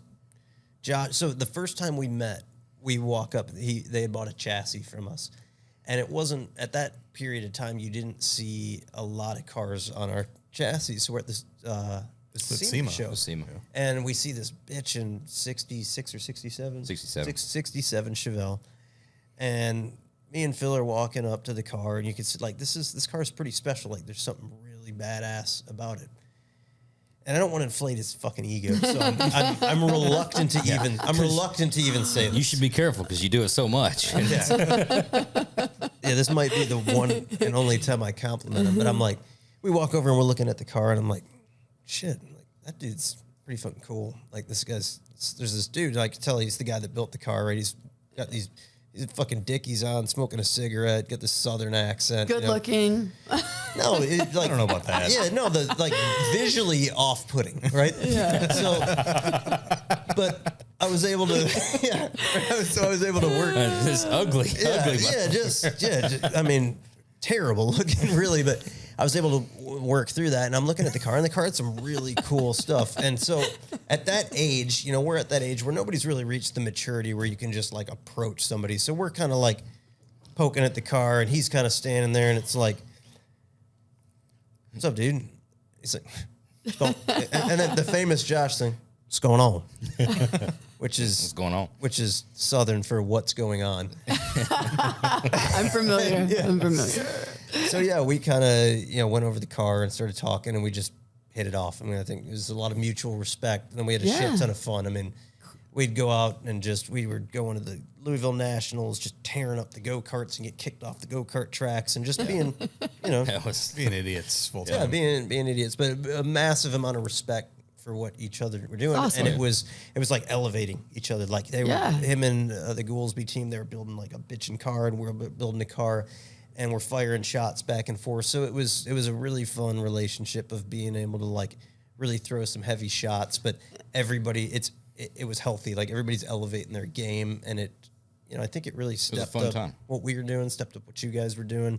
And then it just, the stars and the moon and the whatever kind of aligned, and here Josh came out to beautiful Mundelein, Illinois, and it's been fantastic. I mean, every morning it's a blessing. It is honestly a blessing to see his face. I'll get this shit on a fucking loop. I tell you what. Do you guys always get along? We do. I mean, for the most part. We hang out. He lives down the street from me, and we hang out. We do dinners together. The problem is all three of us, we're either going to get along with each other or we're going to be lonely. Because you need each other. You're codependent now. You're codependent pretty much on each other. I mean, you better have thick skin. I'm learning that. I'm like, damn, I'm in a tough room. No, it doesn't. It doesn't matter. I mean, it does not matter what happens in life. I mean, there's something that he's dealing with right now that, I mean, it doesn't matter. We don't need to talk about that. Yeah, you're right. We don't. It's best we don't. No, I want to know. We don't want to talk about that right now? Yeah. Hey, well, you want to talk about meow or later? I might just go hit the bathroom real quick. What's funny is it doesn't matter if something our kids did, if our wife bought us something, if you wear a new pair of shoes, if you wear jeans, I'm serious. If you walk in, it's like running through the gauntlet. And there's times we all have in the morning, like, I'll probably wear this shirt later. Like, this is stepping out a little bit. Because if you walk in here and it's something that catches somebody's eye and you stick out, it's just like the nail that sticks out. You're going to get hammered. What are you wearing? Why would you think that that's a good idea to show up today wearing that? And it from all of us. Yeah. It makes you very guarded, you know. Yeah. But I love it though. It's I love all- it. And it's entertaining. And you make each other better people. You work harder, and you. I don't know about better people. It makes us work harder, probably not better people. it does make you latch on to when somebody does give a compliment because you know that it's true. Right. It's not Oh, fake. totally. Yeah. Yeah. Yeah. Oh, you look nice today. Do I really? Like, how nice do I look? Like, you're like, really nice? you crave just like the Or you're waiting acceptance. for just the carpet to get ripped out from underneath Right. you afterwards. Yeah. Yeah, it's That's just cool. Yeah, we're in a tough spot it's a right now. special I'm bond. just, I'm going to get it out there. I'm going to get out ahead of this Ripping thing. the Band-Aid off? Yeah, I'm going to get out ahead of this thing. So we, ahead. and it's difficult. This is difficult for me to say. Get after it. Shit. My wife, who I love very much, and I've got two beautiful children. They purchased a cat. Yeah, that's exactly what I said. A cat. I had one. So Did they purchase the cat? That's they did. cheers. Cheers. They did. And I knew the entire time going into this situation that it was going to be fucking hell coming back to work on Monday. With knowing that you had a cat. Yeah, men don't have Yes. cats. And facing these. Chris Jacobs does. It- Chris Jacobs has By cats. himself? He had cats by himself. So I had to face these two. That's an argument Yep. for your favor. Yeah. Yeah. There's a Give lot. him There's a one. lot that Because go in Chris my is as favor. cool as it gets, and he had cats. Goddamn right he is. It was one of the things I thought was sweet about him. I was like, oh, he loves cats. So this is a beautiful little kitty. I mean, just a sweetheart of a cat. Kitty, not so even a much cat, more kitty. masculine. So yeah, we bring this cat home, and my wife and Josh's wife are friends. So I totally intended on suppressing this information, right? Well, it gets leaked to his wife. So Shit. I hear about it before I even know that he knows about it. This is like And 2 weeks he's- ago. He comes in my office. It was on Saturday. He comes in the office. And He he- sits down. Hey, man, what's going on and stuff? I said, you got something to tell me? What do you mean? And I'm like, no, dude. Oh, yeah. You've got something to tell me. There's a surprise. Right. So we got into it, right? I'm now a cat owner. It's a fucking Bengal cat, right? It's basically That's a tiger. It's a cool. mini tiger. Yeah. It's a small. What's the name? Its name is, we were going to name it Josh, legitimately. And then we settled on Kevin. Kevin. Yes. So his Why name's Kevin? It looks like a Kevin. They're big on Kevin. people names for Yeah, my pets. dog's name is People name for pets. My dog's name is George, and the cat's name's Kevin. Oh my gosh. yeah. Never in a million years would I think you would name your cat Oh, yeah. Kevin. So I've been getting absolutely fucking tortured by these. The kids love it. My wife loves it. And I can't enjoy I can't enjoy things in my life because I have to keep this cat at bay. Like I have to keep Meow, a you distance. know that this is all in I good have to- fun. even if I wanted to pet it and love it, I could not do that because these two Not meow. these two will absolutely shred me. Have you met Kevin yet? I haven't met him in person, though. He hasn't. He's probably, I would venture to guess he's allergic to fucking cats. Me? 100%. Take it back. What am I? First of all, I'm allergic to nothing. I get sick from nothing. I'll bet you get hives, your throat closes up, and you are rushed to the hospital. This is how you spin it? Of you owning a cat that I might get allergic to him? That would be it. That would be where you yeah, finally exactly. get sick. So Kevin. this all worked out. You know, Phil comes and Phil tries to posture. That got shot the fuck down hard, right? Because Phil owns a mini golden doodle. Oh. Yeah. Yeah, that's exactly That's not much. Yeah. that's what like- most people say. It's so. Yeah, it sucks. It sucks. I got nothing. I got nothing. So What's his name? What? Your name for him or his actual name? Well, both. both. His name's Cody or Snugglestein, as Josh calls him. Snugglestein. Benjamin Snugglestein. But how do you know he's a snuggler? You can look at him and tell. Yeah, he That's a looks like soft, a little cuddly teddy little bear. dog. You know what it's not, though? What? It's not a manly dog. It's not a manly dog, No. for sure. Neither is a cat. But you're married Yeah. and have kids? Yeah, but Yep. Phil's the dog person. His wife hates dogs. It was her idea to get the dog. Hates dogs. My wife and kid are both allergic to dogs. So the golden doodle is hypoallergenic. So that was one of two options. That's even Well, worse that's- to say. But, well, That no, makes that makes sense. sense, though. It makes perfect sense why you would choose that breed. You know what it's not? It's not a cat. It's not. Sure not. It's Not not. a cat. You know what it never says? Meow. I have a dog. I have a Morkie, a 5-pound Morkie, and I love her so much. She is What's the Morkie? Maltese Yorkie. Oh, So it's like the combination of a lap dog and a really playful dog and a protector. She's my soulmate. Savage. She's my soulmate. And we were talking about favorite kid. So there's a fire, dog, daughter, right? Leave one, save one. One's got opposable thumbs. right. She can save herself. I'm literally. Daughter's pretty smart. She's agile. She plays soccer. She can get out of this. Yeah, she'll be fine. Yeah, she can get out of this. This is a test. I always had labs and I always liked big dogs and then it had been and I had a cat. I had an Abyssinian cat with my ex from Russia. Because everybody that's cool, Oh pretty my much. God, this cat was amazing. I'll bet. He got mauled to death by a pit bull. He got mauled That's how cool twice. cats are. Yeah, this was a cool cat though, but it was not supposed to get outdoors. I've got a cinder block on a chain. That's what I've got. Burlap sack. Dude, That's my pet. This cat's a descendant of a fucking tiger. It's All basically cats a small, like, borderline. I wouldn't even call it domestic. It's a fucking small tiger, right? It's a Bengal cat. It totally is. Tell me how that's not cool. Go That's ahead. not cool. The fact that it's a cat. Okay, when Bengal. you- Okay, when you- small Bengal. All right, here we go. Small Bengal tiger, miniature tiger, golden doodle. Descendant of a wolf. If we're using that argument. My Morkie's a descendant of This is very simple. When each of you are Googling your purchases, do you Google dog or you do Google cat?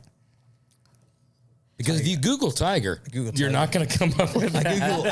I Google small tiger. That's what you can come Yeah, up with. house tiger. So you found a small tiger breeder. Yes, in Chicago. house tiger breeder, Chicagoland area. That's exactly what I Googled.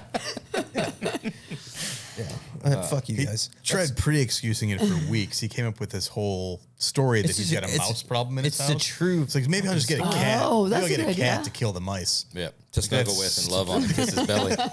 And also, you probably do have mice that it needs to take care of. Right now, serious business, tell the truth. Have you ever kissed its belly since you've owned it? 100% no. Okay, I believe you. Has your wife? Yes. Yeah. She is turned into a cat fanatic. Have you gone to nose with it? Nope. The cat doesn't even like me. Let's stop that. Stop it. Cats don't like anybody, really. Yeah. It's like a miracle if they get you to like them. Let's just move past this. We've got Courtney Hansen here. There's I would have liked it a if it was. ton of interesting things. What a fantastic Do you career. see the thickness of skin that you have to have now? Yeah, and It's tough over here, Yes, man. It's definitely tough. How many years have you guys been working together? 6 years now. With I've been here 7 years, ass. but we've been friends for like 15, yeah, 17, 16. and I've something been like that. stuck with him since birth. I had a couple good years before he popped around. What's it like working with family? Good actually. No fights, no Never? drama. Because you guys are like very different, I feel like. Right? Yeah, we kind of have different areas of the business, and I can trust him to run one side. He can trust me to run the other side, and we have the same end goal and vision. And It's a divide and conquer Yeah. type of thing. That's awesome. couldn't run the shop if one of us was trying to take on both roles. And I think we're both opposite brained, where I can do one thing that he can't, and he can do one thing that I Which can't. side are you? Right or left? I don't know which one is which, but he's the creative one, and Left. I think left. I think so. Sounds good. I think left brain is creative and right brain is, I don't know. Yeah, so I'm So- the other one. Okay. You're the business. Yeah. Yeah, which has been cool. You know, we've done this podcast and we've had a lot of interesting people on, a lot of shop owners, and it's cool to plug in like the guys that have had like it's been a long road to success Yeah. for them, and they don't have the missing link that's Phil. You know, so it's You're a missing link. no, what I'm trying to get at, Yeah, it's like, I you know, in this industry thrives on like strictly the creative types, and there's not a lot of shops that have taken like a business, you know, kind of approach at it and have like thrived and scaled. Yeah. So it's been a really good relationship in what we do together. It's been the secret weapon, honestly, Yeah. because you don't have that. It's Carpet's getting ripped out from underneath. Whoa! Build it Yeah, up. I'm thinking, I'm That like, was a I'm building this up. It was a compliment. I was shocked. Right. I'm It like, was what? It was a legit compliment. It really is, because like you said, Nova you've got coming in. the creative. You're not nobody that's going to be the business mind is going to get into this industry Right. and build cars. Right. Because you got to have the creative, right? It's So so the true. creative pushes, and then everything else suffers because of not the business mind. And sometimes you got a wife or a girlfriend or a friend or something like that. It's like, oh, I mean, we can like make the books, and it's just like, well, we got this much coming in, and we got to have at least this much going out. Like, Yeah. but business minded, especially college educated, for 4 fucking years too. Yeah, all 4 All of them. of them. The thing, the thing Yeah. that I don't have though, that Phil has, that makes this all work, It's your golden doodle. is his fucking golden doodle. That's one thing I definitely don't have. But you have a Bengal. Yeah, I've got a mini tiger. I have a mini tiger. He's got a golden doodle, mini golden doodle. So, but other than that, yeah, it's a really good working relationship. We have a lot of fun. So there's trust, and then you guys don't step on each other's toes No. because you're doing completely different ends of the Yes. business. That's awesome. Yep. Yeah, there's trust. I mean, Phil keeps an eye on the finances, and I just know it's all good and It's all good, it's and got it under control. It's you've got the cars handled. That's awesome. and We were- every once in a while, it bleeds over a little bit here and there, and we work together and brainstorm a lot of stuff. And there's it's definitely there's a lot of back and forth. I mean, we work together tremendously well, I'd like to say, and then we tolerate Josh. But it's but. I would think it would be hard to work with family. No, it's not. It's We fired my mom after like a year of doing the books for us. So in some ways, I fired my mom as our nanny after like a week. I was like, yeah. nope. No, This you is couldn't. I mean, honestly, from the outside looking, you could not imagine the professionalism especially being- after listening to this podcast. being family, and recognizing strengths and weaknesses respectfully. Yeah. And it's just And that's the key I would word, have respect. never thought. I understand it works, but I never would have thought it would work for so long without at least a hiccup. Yeah. You expect kind of like, yeah, they're fucking fixing to blow. But no, it doesn't, and it really does fucking work. And amazing. there's tremendous amount of trust and respect. That's what it's all about. Yeah. Trust and respect. And then having fun too. Decent amount of that. And then throwing Josh in the mix. Well, yeah, we're you still- gotta have a We're still trying to figure that out, and we're getting there. slowly but surely. Yeah. It's good too when you can recognize what you're good at and like accept that. Like we were talking about the Elvis movie. I haven't seen it yet. Have you guys seen it? No, I've been wanting to watch that. I I haven't saw seen it. It was. I didn't finish it. It was a little funky. Like I heard it's don't know. amazing. it was good. It just wasn't what I thought it would be. It was. Yeah, I don't know. It wasn't. I'll tell you what. It wasn't Walk the Line. It wasn't Right. like the Johnny I love Cash that movie.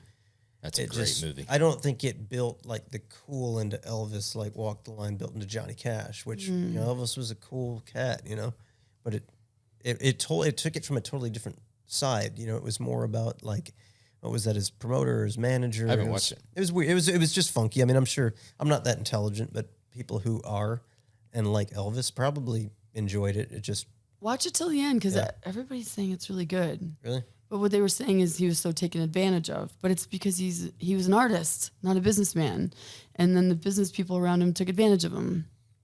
And that's why, you have to surround yourself. If you're an artist, you have to surround yourself with the right business people. And that's where this works because of trust and respect. But So how do you handle that in your situation? Because you're kind of like the total package. I mean, you've got the artisan part, you've got the celebrity aspect of it. I mean, how do you push through that to keep the success rolling and not getting taken advantage of? I mean, do you feel like it's easy for if somebody come in and pitch you this TV show and they is it smoke and mirrors, or are you? I have a more discerning eye. I've learned a ton in the past 3 years. I've learned a lot on a lot of different levels. Learning by mistakes on the way up. Yes, and I will admit it all day long. I'm not a blamer. I take full accountability for every decision I've made, every person who I hang with. I take 100% accountability. And if there were mistakes, I own them, and I've learned from them, and I've learned a lot. And so I'm like split brain. I do have my creative side, and I love making these shows, and I love the editing process. I love the music and the editing process. I learned how important music is to TV shows and film. Music tells you how you're supposed to feel. It tells you that you're supposed to be Sets scared. your attitude, sets your mood. Yeah. Are you supposed to feel sad or scared or laugh or whatever? And so music is like, through the editing process, I drive them crazy. I'm like, guys, and we don't have the money with this production to have the library that I wish we had. Hopefully the next project will have that, or maybe future seasons. But so we have to work with what we have to work with. But I'm like, the song is not right. We need a different song. Like, we need to tell the audience how they're feeling. So one of my friends who's a former rock star from the UK who still loves to, compose music, he wrote some songs for the show. And I like every time I hear his songs, I'm like, yes, I love it. Like a rock song and a groovy Southern rock song. And then he actually wrote the reveal song that like tells us how to feel. It tells us we're supposed to cry. That's awesome. So anyway, I have the creative side of me. I'm not a car designer. I don't do that. And actually, at one point, it was on Overhaulin, they wanted like Chris and I to design the car. I think AJ and Chris did that. Like, that's not me. Like, I have the utmost respect for you guys because you're so incredible, visionaries like that. But that is not what I'm good at. And I can get in there and destruct a car all day long. I can do a little bit of this and that and work with the tools, but I'm definitely not putting a car together. Like, I didn't go to school for that, and that's not my gift in life. But I'm creative in production, and so and I have a vision for what I want to see on the screen and all of that. But then I do have the business side, and it's important to me to make money and to have success in that way. So going forward, I've learned to have a more discerning eye about who you get in business with in different capacities. And I think it's important to do a lot of research and due diligence on the people that you're going to be working with. And one of my best friends who I have crazy respect for, her name is Treasure Rose, and that's her given name is Treasure. Name or is that Exactly, stage name or- exactly. And everybody's and she's I gorgeous. think I saw her at the Spearmint She's Rhino. When gorgeous. We were in Vegas No, this year. definitely not, because she's running businesses in Southwest awesome Florida. name. Sorry, I don't mean But to disrespect by that. It's She's the name she's stuff. I actually have a picture of her right here. She's absolutely beautiful. Because we were texting earlier and someone sent me on a group text. Anyway, she said to me, and she's a successful businesswoman. She owns head shops, and she started at flea markets and created this business and started making crazy money and now has a chain of them. She's like, do not have a partner ever. Do not. And there's been so many times I almost formed partnerships along the way. And there's the Treasure voice in my head saying, don't do it. Like in your case, it works, but it often doesn't. And she's like, no, find a way around it. Find a way to, like, if you need money, get it from the bank, whatever. Like, do not have a So that kind of resonates, like, after some of the stuff I've been through over the years, that those words resonate. Sure. And I think it's just, I'm a nice person, but I think it's important that people realize that just because you're nice doesn't mean that you're stupid, and doesn't mean that you can be taken advantage of, and doesn't mean that I think I need to maybe be a little tougher in my approach or my business like attitude or whatever, and I need to just accept that that's what you have to do to I don't know, to like conquer it and to like kind of demand respect.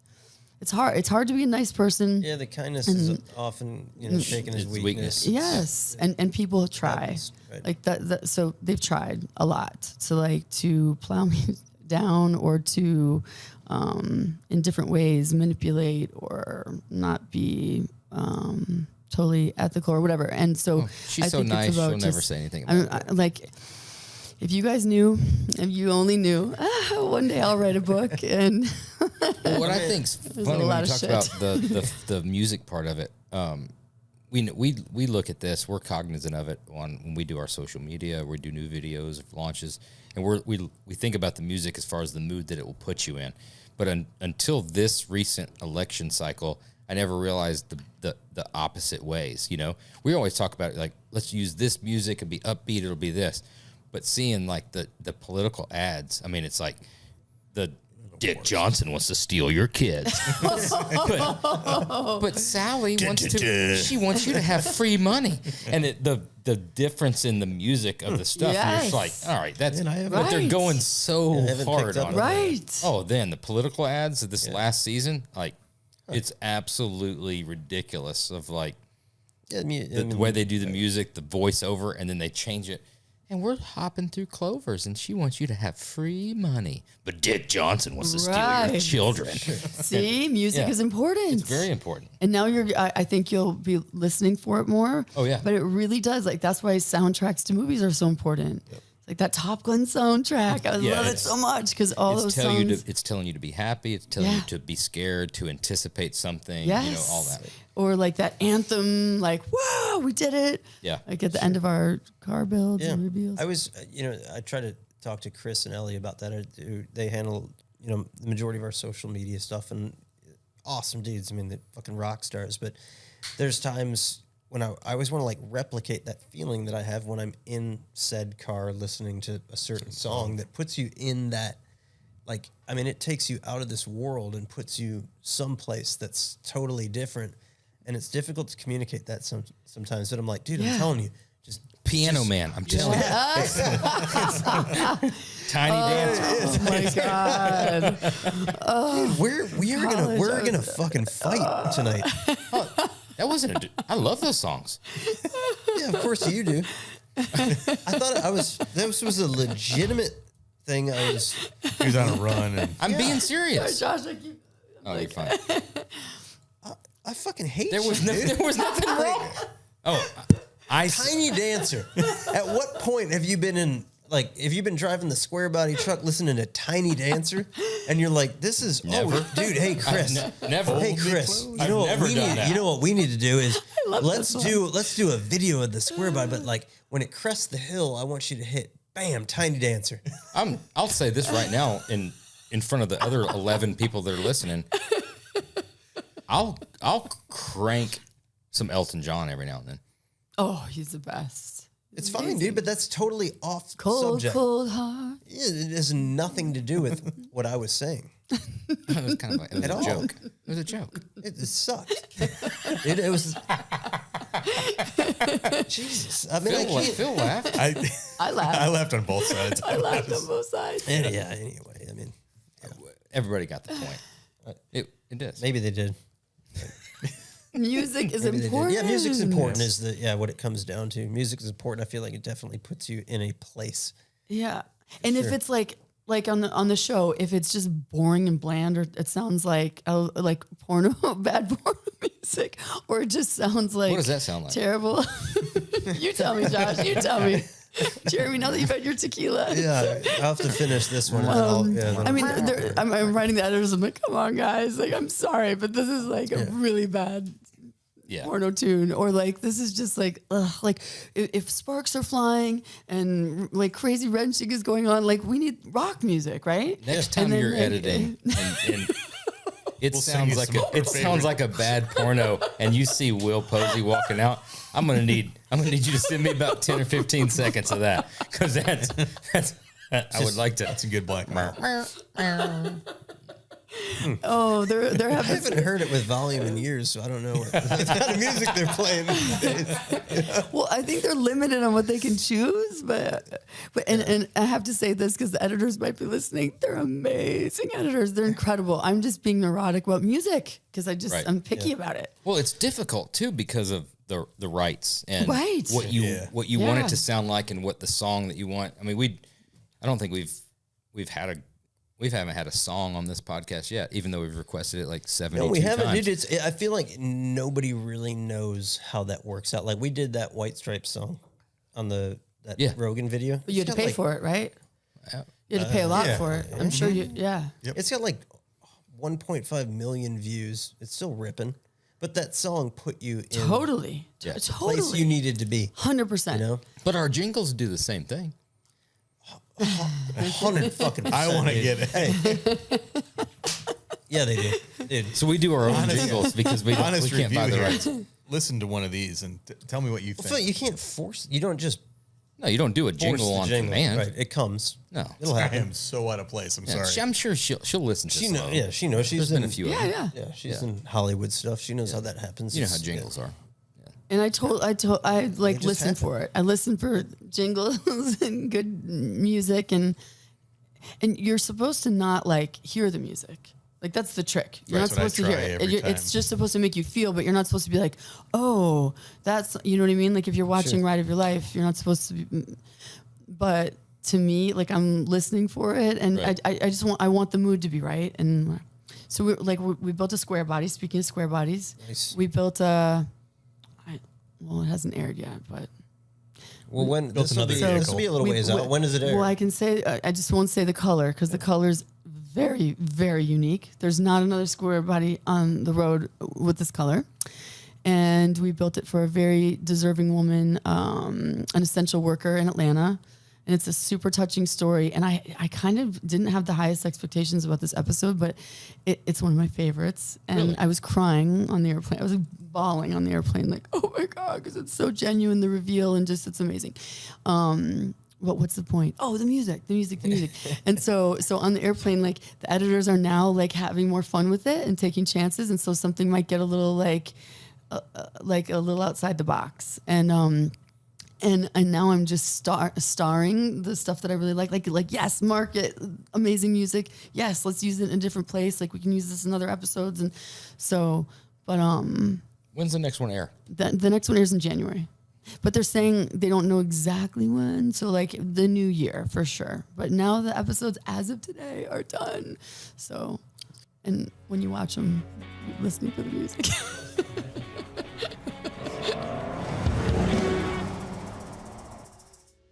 So, what's your pet peeve? Okay, so here's what drives me crazy now that I'm producing this show. People think that the drama on our show is contrived. No, there's no contrived drama. And if anything, I am working so hard as one of the members of the editing team, story producing, to make it not as dramatic as it could be and to not highlight the things that we don't want to highlight. And there's nothing contrived. And so there's a big moment in the Camaro episode, which was episode 3. We built a 69 Camaro. And Mikey was having his meltdowns, and like these don't air in order of how they were built, right? We air them in a random order. So this is way later, like mid-season. But Mikey was having a meltdown at probably 7:30 in the morning, and I came to work after not sleeping because that's the name of the game in my life. So I got very little sleep. I had wet hair, no makeup on. I looked like how I was wearing a flannel with like ripped jeans. It was a horrible look. And I'm walking in the building and the cameras are just setting up, right? So we've got a couple camera guys and nobody's even mic'd yet. There's no mics on anybody. And Mikey has a crazy meltdown at his desk and smashes the laptop down. And I'm like, whoa, whoa, whoa, whoa. So I look at the camera guys. I'm like, roll, give them the rolling signal. And our boom operator, sound guy, I'm like, well, we don't have time to mic up. So boom, let's go. And I'm like, what's going on, Mikey? And he's like, I quit. And this place sucks. And I'm going back to Steve Cook Creations where I belong. And you're this and you're that. And this place, blah, blah, blah, blah.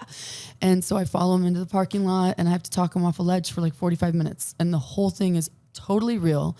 And then all over social media, they're like, oh my God, the contrived drama on Ride of Your Life. I'm like, guys, let me just say this. If I was going to stage a scene, I'd be hair and makeup ready and I'd be wearing a hot outfit. All right. I am not going to stage a scene and look like I got hit by a truck.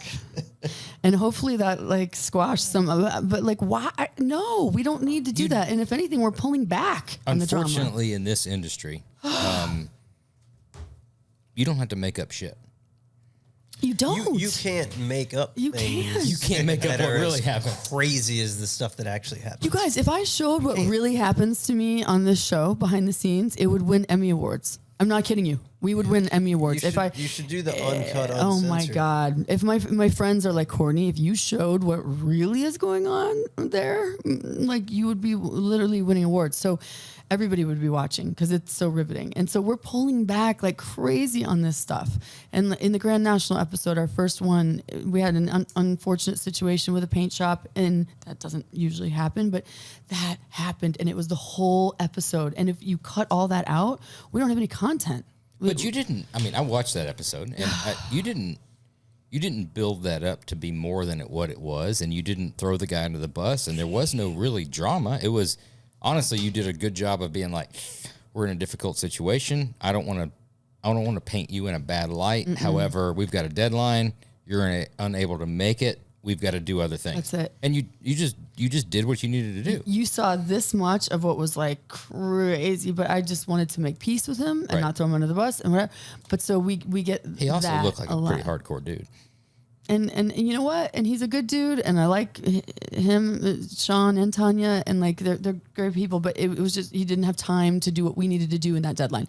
But so there's other examples where they think the drama is contrived, right. And even MotorTrend asked me about it. I'm like, no, nothing is contrived. I'm the executive producer. I would never do that, and we don't have to do that.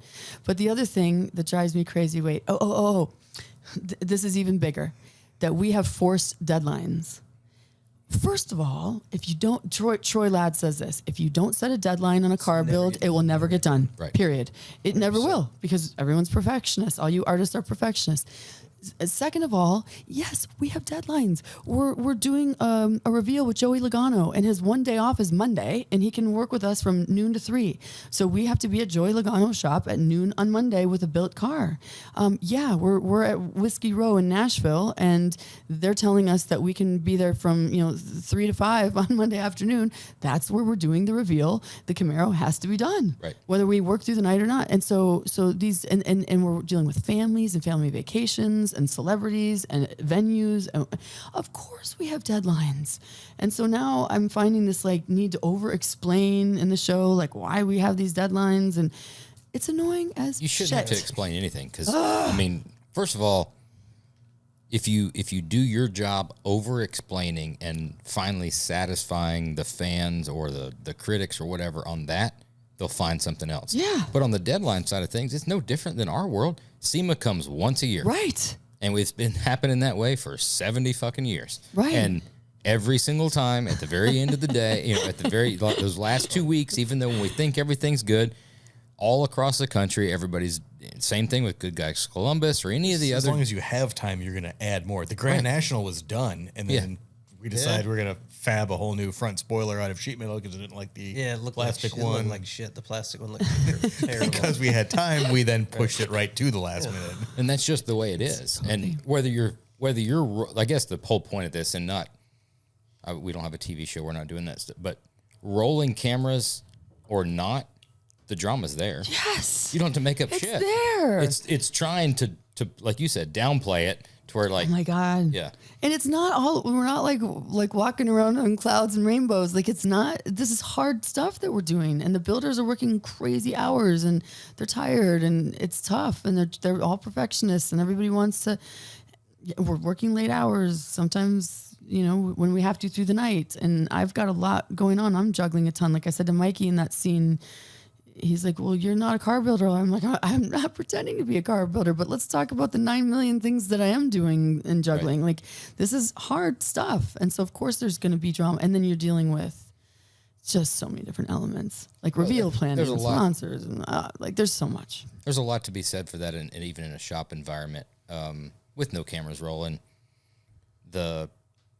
from the top to the bottom, no matter where you're at, is having respect for the workload that somebody else has. Yes. Especially when it's different than your workload. Totally. Just because it's not the thing that you're doing doesn't mean that guy's not just as stressed out about similar or completely different things. 100%. I mean, sitting here listening to you, your workload is stressing me out.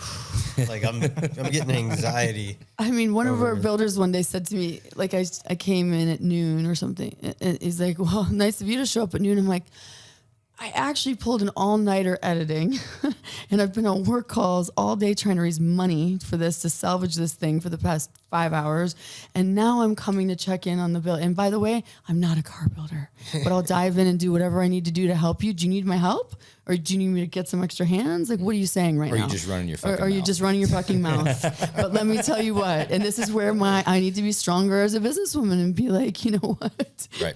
You have no fucking idea what I am doing behind the scenes. And all of this is happening and you're getting paid because of what I'm doing behind the scenes. It's crazy. I mean, I've been on both. Yeah. Oh, yeah. You want to hear more, Phil? I've got a lot more. I've been on both sides of that. You know, I've been on like the physical work side where I'm actually fabricating the car under the deadline, working through the night. And then on the mental side of it too, where I'm just managing it and you're dealing with the stress of it. And to be honest with you, the physical side, it's, you know, I don't want to, and I'm not like trying to make light of that. No. The physical side, it's way easier than dealing with, or at least for me, than dealing with the mental. At least there's a clear-cut path of from here to here. Yeah. I just need to do this. There's a clear-cut path, and at the end of the day, it's being exhausted from physically working hard. It's rewarding, you know, like You've accomplished something. Yes, Yep. going like after you've worked your ass off physically, you go home and you go to sleep. When you've worked your ass off mentally, you go home and you do not go to sleep because you that continues through the night, and the anxiety and the stress. And you're up all night. And you know, again, not to shed light on that because it's hard fucking work. But I think that's the point of all of it is this. But you got to respect. You got to respect both. Both sides. And I respect them so much. I respect car builders and designers and all so much implicitly. But I would also love some acknowledgement that what's going on the other side of the camera and the other side of the build is really hard too. It's human nature, though. It's human nature to whatever you're doing has to be the hardest. Yeah. And that's the unfortunate part of it. It's nobody else has to deal with what I have to deal with. But You you have have no on a idea how pedestal. tough it is. Yeah. And then some people are super cool, bringing it back to our friend Brian Fuller. So Brian is one. Wait, what is it again? And the Viper chair. Yeah. Oh my gosh, we have to send Brian this link and listen, tune in. So Brian is one of the coolest people ever. And so I don't know if you guys knew, but he was going to be the Will Posey role on the show. I didn't know that. I don't know if I told you about this last time we spoke. But yeah, and then he was super honest about it. He was like, you know, I just don't want to work that hard. He's like, I'm working on all these other things, right? I've got my own builds and my own projects and my own deadlines, and then also, I mean, he's running a business, and then he has other shows on MotorTrend. So it would have been one more thing for him to do, and he would want to do it perfectly. And he saw Overhaulin firsthand, and what we're doing is similar, very similar to that. And we get a little more time to build the cars, but we're also not working with as good of cars. So that's Right. But anyway, Brian like very nicely declined on the opportunity, and it broke my heart. I cried for like an hour, and then he sent me flowers. It was the sweetest thing ever. I got this huge arrangement of flowers, and my husband knows that I like white flowers, and so I always get white flowers from Jay for every birthday and holiday and Valentine's Day and whatever. All you And stalkers out there. all you stalkers. I love Clase Azul tequila. White flowers. Yeah, I love white roses and white flowers. So there was this massive flower arrangement at the door, and I'm like, that's interesting because Jay never gets me colorful flowers, but they're gorgeous. And they were from Brian Fuller. And the card read, Court, I'm so sorry about this, and I love you for life, and I hope this doesn't change our friendship and whatever. And so Brian has been one of my biggest allies and champions throughout this whole process. And he's so humble and cool, and he has nothing to prove, right? He's a fucking badass. Brian's as badass as it gets. Sure. And so he doesn't have that ego that so many people have, unfortunately. And Brian's like, what you do is so fucking hard. He's like, I tried to produce something, and I will never produce again. And I accept that this is where I shine, and I'm going to stay in this lane because this is what I'm good at. But I have the utmost respect and appreciation for what you're doing. And like, it's not often that you hear that from someone who's like, I couldn't have more respect for him. I couldn't find him to be more of a badass than he is. I love his family and his wife. But like, for him to say that meant the world to me. And after the show premiered, he sent me the most beautiful text message, and I had to like go to the bathroom because I was crying reading it. Because I'm like, he gets it. And but he's the example of like, I mean, what he does is insanely hard, and what you guys do is insanely hard, and I don't even have any idea. Isn't that fucking wild, though? You said about all the egos that are unfortunately in this industry, and we've talked about it pretty much every episode we've had. But the biggest form of self-confidence is admitting what you can't do. Yep. And the ego thing is everyone. It's so easy to be like, oh, we did this in house, and nobody wants to really admit that, we sent this out to interior, and this guy's a badass paint and body guy, and this guy's but that's take credit for all of it. That's ultimately the biggest really ego, or the biggest form of self-confidence and being proud of yourself, is to say what I can and what I can't do. Yeah. That's huge. And like Brian's obviously super confident. Right. And I love it. Love it. Sexy. The unsung heroes, though, are like when you're at that management level or when you're in your position, because it's not like you didn't physically build the car, right? So people don't see like, oh, like she cut this, she painted this, she bolted this on.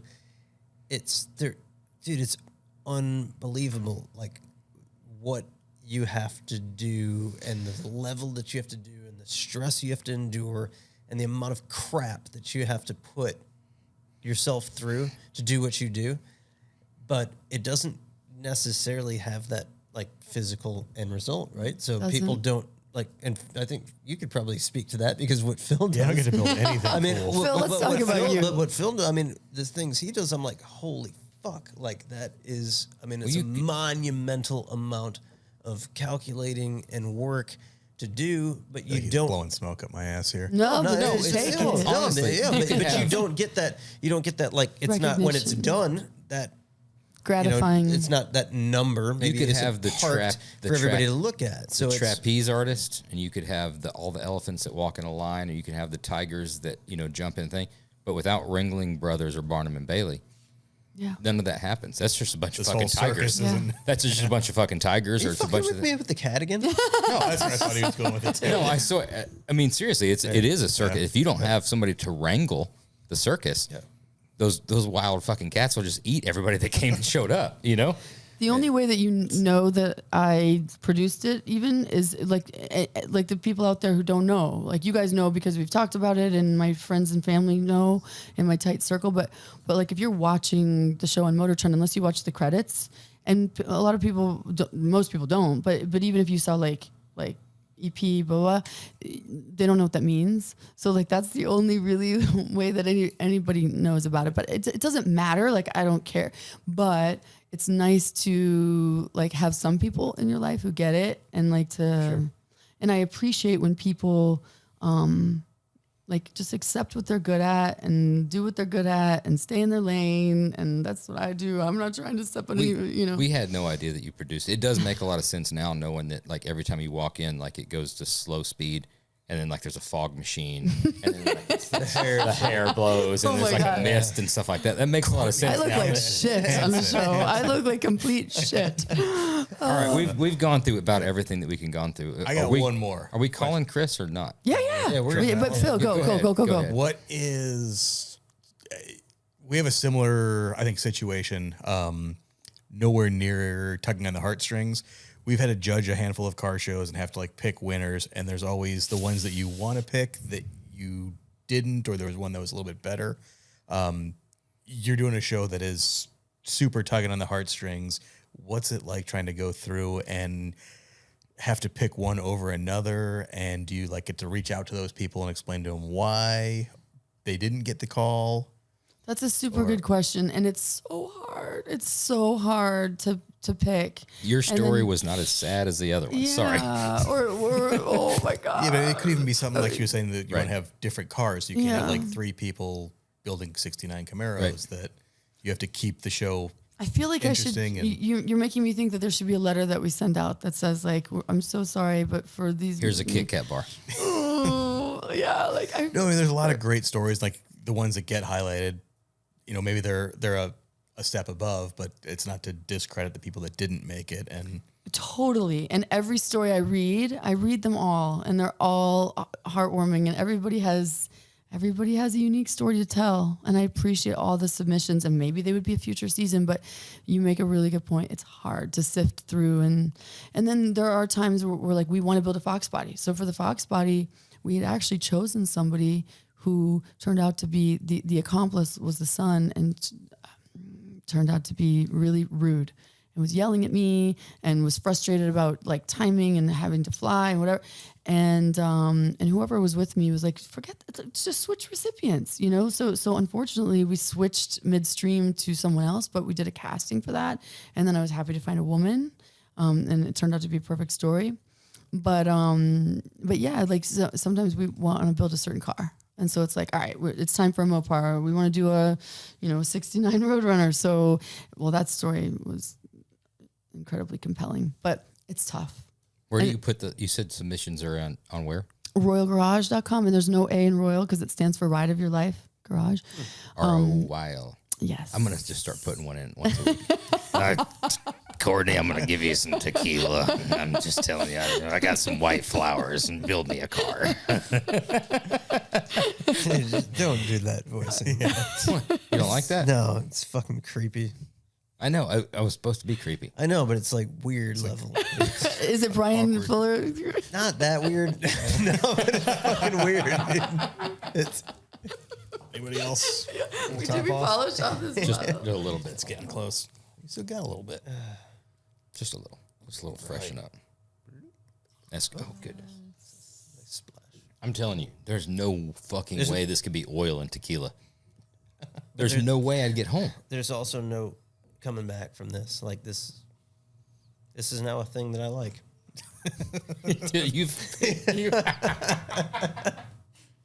This is Yeah. you're a A new tequila hobby. guy. This is a new hobby. I've been preaching it for a while. You just haven't. It's pushing through the smell. Yeah. But I mean, flavor wise, that's good shit. But also I like I'm this one telling better. you. That's like Really? it's super smooth and sweet. It's almost like Yeah, it's sweet. It's to, almost like juice. yeah. That's the problem. It's like not something that you shouldn't be drinking. right. That's a bad. You're gonna get in a fucking bad way with that. I didn't realize it until I went down and take a little potty break, and that, yeah. Okay, it's actually Chris. Let's see. He's a really good texter, but I don't know how good he is at answering calls. He's probably like, Dude, what I does she feel like want? Who else can we blow up? I mean, we don't have a lot of celebs. Well, we got a yet. couple of questions. We'll ask the final. So this is our first. I don't know how to describe this. Our in the first best- second. Yeah, this is our first. This is our first. Second. questions. Obviously, she glazed past and never even listened to the first one. So she thought that this would be a good idea to come back again. So we've already asked our standard questions. So we've changed up the standard questions this time around. I know you do a lot with the Haggerty drive Sure. drive share. So does Chris, by the way, yeah. Who what is- isn't answering your phone? What is your favorite? Which I think that's a great thing that Haggerty does. You know anything about that? No. So, like in different towns all over the country, you can basically it's like rent a classic car through. You can rent Haggerty. anything. You can rent a late model car.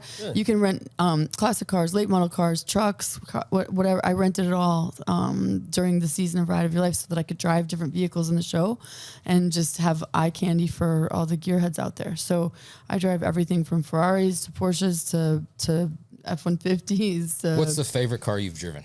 My favorite car I've ever driven? Yes, Mine. Your Thunderbird? No. the Camaro. No. My Hellcat Red Eye.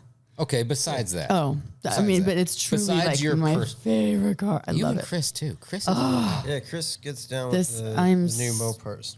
I get excited to get in my car every morning and take my daughter to school because of my car. I love it so Does much. she feel cool when mom drops her off in it? She doesn't get loves it. cars, but she doesn't get it. She thinks it's embarrassing. I'm like, Holland. So loud. don't make Holland, It, don't I'm make like- it make noise. I'm the coolest mom in the carpool line. I can tell you that right now. Do you want this There's or mom do with her That minivan. you hot want that rod. minivan? her mom. That G wagon makes no noise. That girl's mom is white trash. Like, what is she driving? What is this? This Courtney? What is this? Doing burnouts. Yeah, she wants a G-Wagon. I'm like, but they're all over the place in Southwest Florida. Like, nobody has a Charger Hellcat Red Eye. My daughter went Blackout Edition. for a year and a half wanted a G wagon. Did not understand why it just wasn't in the cards Yeah. because it's not happening. What's your daily driver? Raptor. Oh, cool. Are you a Ford guy? No, but I've always wanted a Raptor. Oh. Yeah. Because your first car was an F100, right? Yeah, And but I've had Chevrolet trucks all the way up Oh. until now. Yeah, Oh. it's crazy. What's your daily driver?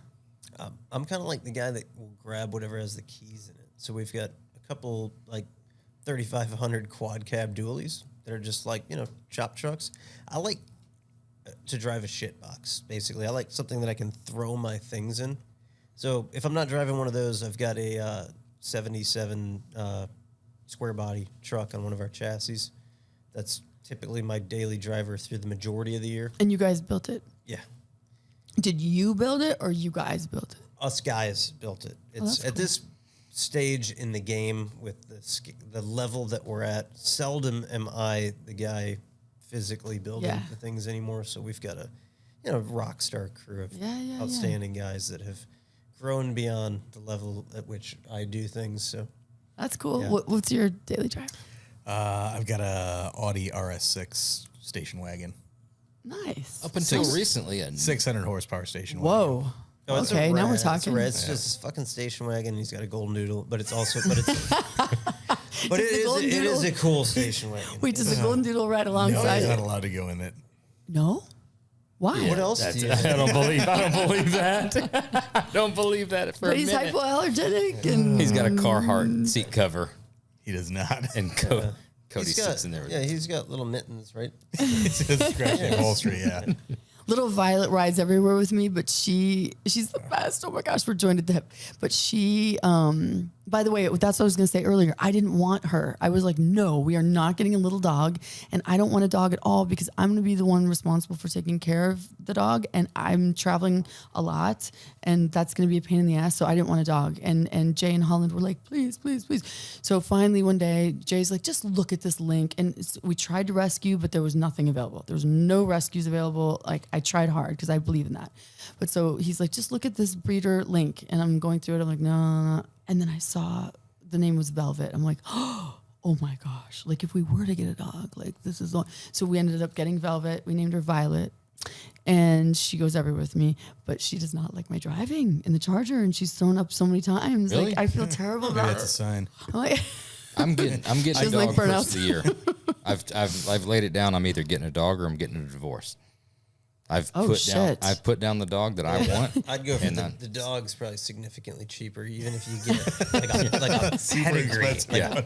Get the most high end. My son really wants one. I really want one. My wife's against it. My son's allergic. But he'll be fine. Get a golden noodle. Get Get a golden noodle. Fuck or a no. Morkie. I'll let you borrow Cody for a long weekend. Check him I'm out. getting it. I'm getting something. What would you that's get? Cool. What would you get? Doberman. Oh yeah. I really want a Doberman. Yeah. And you're protected. Yeah. Well, I like one that I want one that's trained and learns all the things. I mean, you could look at him and you would know he's a Doberman, a Rottweiler, Rottweiler. or a Pit No? Bull. I'm not a Rottweiler or a Why? pit bull guy. No. Why? Doberman or German Shepherd maybe. Why but not a Doberman. Rottweiler? I've been around. I had friends that had Rottweilers. They're big, strong dogs. They're not smart. They're not? No, they're pretty Lot dumb. of Rottweilers drool. are they're fun, but Rottweilers aren't the smartest of dogs. I feel like the little ones are smart. A Doberman, Poodles a are Doberman, smart. and Yeah, a my German. dog's dumb. I used to have a really cool dog. First round. Had a Vizsla. Vizsla. Oh, dude. Yeah. You know what a What is Weimaraner is? Yeah. It's like that, but they're rust color. Oh. Hunting dog. They're cool Came dogs. to work with me every single day. Have a lowered square body on air ride. Rolled down the passenger window. His name was Steve. I go, Steve, get in the truck. And he jumped through the window. What's up with these names? Always, yeah, human names. Solid name. Steve. He jumped through the window, sit on the front seat, drive everywhere with me, came to work every day. The Vizslas are cool dogs. And then I got married and got a golden doodle. So I just kind of hung up the dude. skates. What happened to Steve? Steve died. Yeah. Hit by a car. Oh Died my on God. He was like 16, I think. So Steve he was, he ran it out. Good run. Well, that's a good long Steve life. was cool. So yeah, but George is a Vizsla too. I'm trying to find a picture of George. George, Steve, Kevin. yeah, Yeah. they've got problems. Here's George.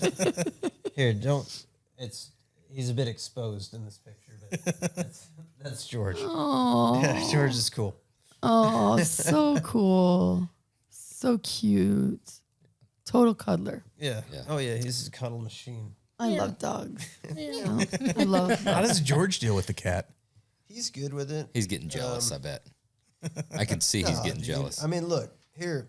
This is what's going on at the Gerber household. These are the kind of George snuggles that go. This is George just sleeping. That's how he rolls.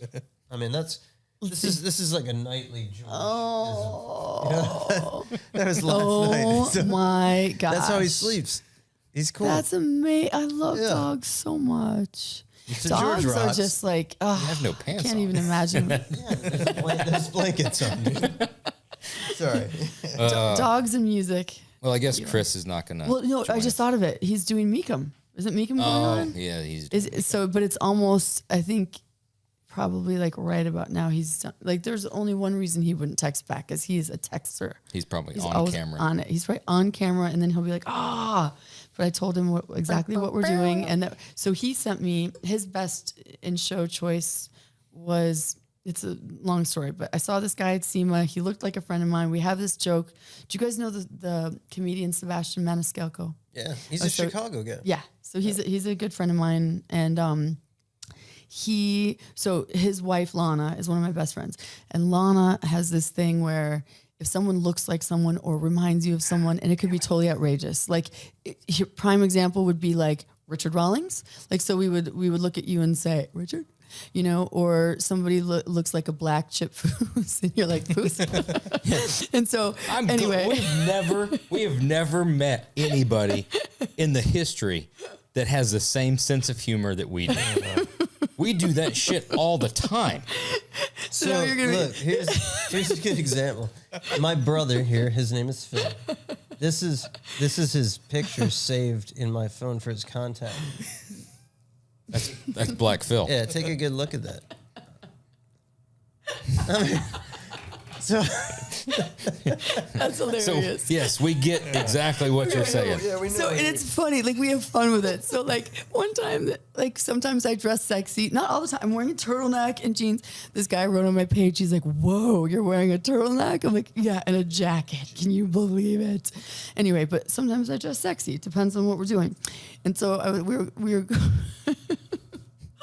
And I love to have a little exposed bra, you know, like when it works. And so we're walking through Central Park. I was with my husband, and this lady's walking by, and she's got to be like 75, and she's wearing tight leather pants, and she's got like a leopard bra, and it's sticking out of a white tank top that's cut all the way down, and she's wearing 5-inch stilettos, and he's like, Courtney. So we have fun with it. So last year at SEMA, there's this guy, and he's like a dead ringer for Sebastian Maniscalco, but like with a mohawk and tattoos, just like the edgy mohawk version with blonde. And I was like, Sebastian? And my friend was dying because she knows Sebastian. We were just dying laughing. So cut to this past summer in LA, we're at this really special spot. I forget the name of it. It's a really cool spot. I'd never been there before, but it's like a vineyard and it's a place where people congregate and eat, and there's beautiful trees and mountains and whatever. And my friend Ilea was like, "Oh my God, the Sebastian guy is here. He's here." I'm like, "What? The one from SEMA?" She's like, "Yes." And so it turns out his company is Retroworks, and they build Porsches. And so we went to say, he's like, "Courtney." He's like, well, like. Anyway, so we connect, and this is a guy you've been like secretly making fun of. well, not even making fun of him, just kind of making fun of something, making reference to somebody yeah, else. like he I looked got like you. Sebastian, the comedian. So he builds these cars, and Chris Jacobs is obsessed with Porsches. So I sent Chris the picture and said like this is cool, right? I'm like, I think it's like a nice car, and he does good work, and so then Chris, he's like, yeah, I love it, and blah, blah. And so he picked that car for best in show at whatever he's doing right now.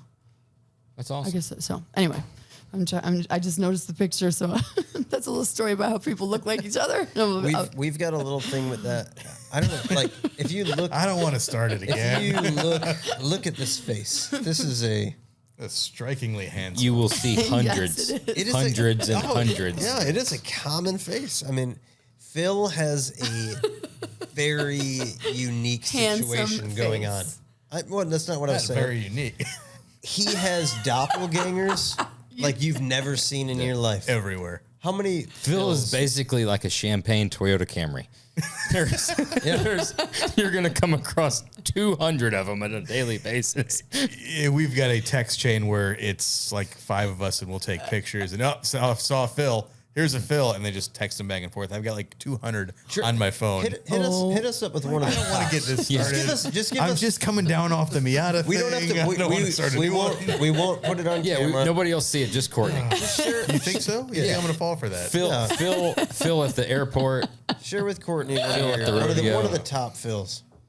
The Phil at SEMA this year was pretty solid. Last year at SEMA was about as good as you get. So. That black Phil, it's pretty good. Black Phils. There's a lot of black Phils. When you guys see a black Courtney, you have to send it to me. I'm taking a mental picture. Right? Yes. So, like, there's me on a billboard right there. Oh my gosh, that's really funny. That's really funny. You can just scroll through those. It's just a folder of Phils. And kind of like the guy from. Yeah, just keep flipping. This is all. It's all Phils. That's hysterical. That is so funny. That's the game that we play. This goes on all day long. Yeah. That's so funny.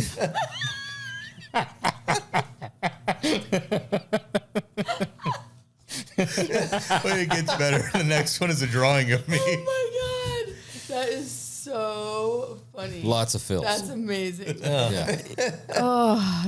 So it's good fun. you guys can always, like, even if you think it's offensive, you can do that and send to me. Before we wrap this up and go, what's the weirdest thing a fan has ever sent to you?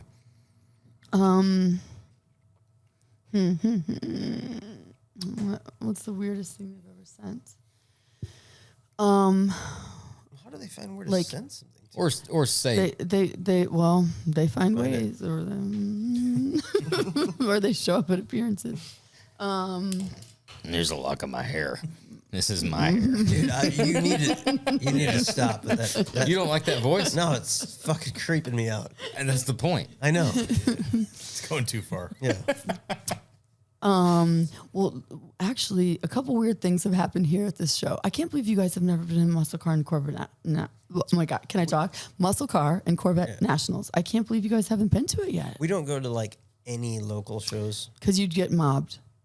No, people don't. No, it's just know who we are. They're just. Yeah, it's. I don't know. Well, you don't need to. Chicagoland area car scene.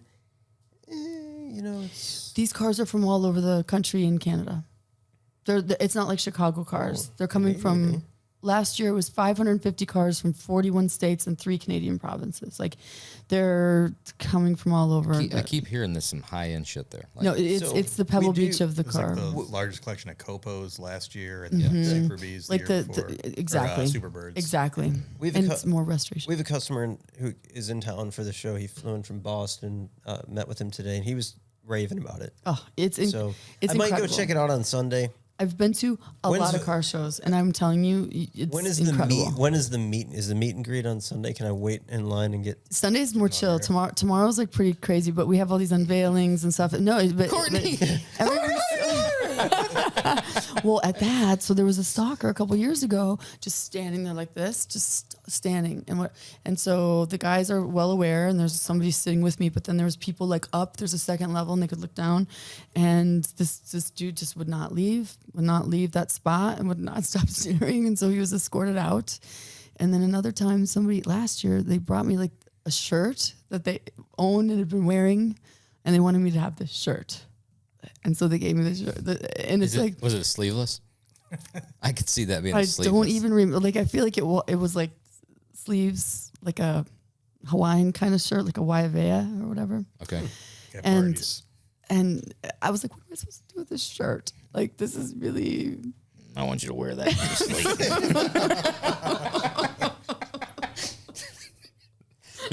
So that voice is what gets you. It's taken this many episodes to find something that turns your skin.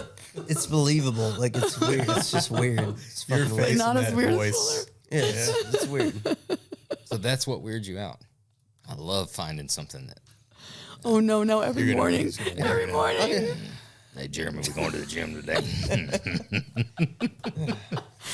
Do you guys go to the gym Getting a together little too? sling We blade do. now. Yeah. I try not to go that much with him. It's like going with your grandpa, you know? It just handicaps me.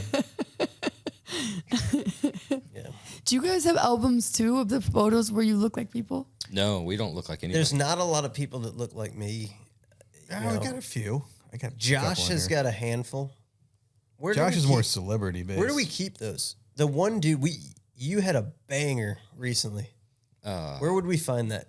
Remember that one? I don't remember who it was. Dude, it is fucking off the charts. It would be Unfortunately, it's becoming more popular. Like a white beard with tattoos is starting to happen. Yeah, that's all it has to be. Yeah, that's all it has to be. It doesn't difficult. It doesn't have to be good looking. He doesn't have to be skinny. it wouldn't be good He doesn't have to be white. You're not. Where would we I find know. that? I Because appreciate that. Yeah. So like Jerry here did a little stint on the Tonight Show, doing some of his jazz flute. everything with me tends to flop a little homosexual with these two.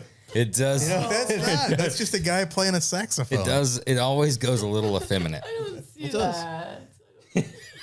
And I hate you guys for it. I fucking hate you guys for it. There's always more Phils than there is me and Jared. Yeah. One time we were at Scottsdale Bear Jackson. Oh, here's Foos. Hey Chip. How you doing? Don't kill me.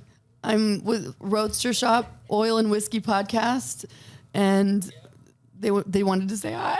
We're pressuring you into it. Hold it up to the mic. Bring me into it? Yeah. Yeah, we were gonna drunk. No pressure yet. We were gonna drunk dial you and see what you were doing. I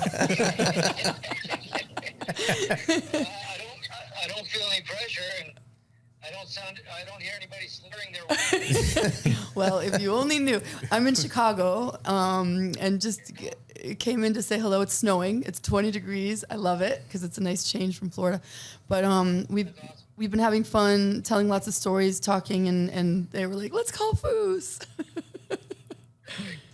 What are you up to? You're at my favorite chassis builders. Yes. We like to hear. Are you gonna? If we fly you out here after Christmas, you gonna come on and do the podcast? Let's do it. Let's do it. Awesome, man. Yeah. You got to put Troy back in his place. Yeah, Troy told a story about you. You know, you got to come back and right the ship. Troy did? Yeah, Troy told a story about you all in like the Yokohama show or something in Japan, and then taking a little train. Getting a haircut. Train and bowling? Yeah.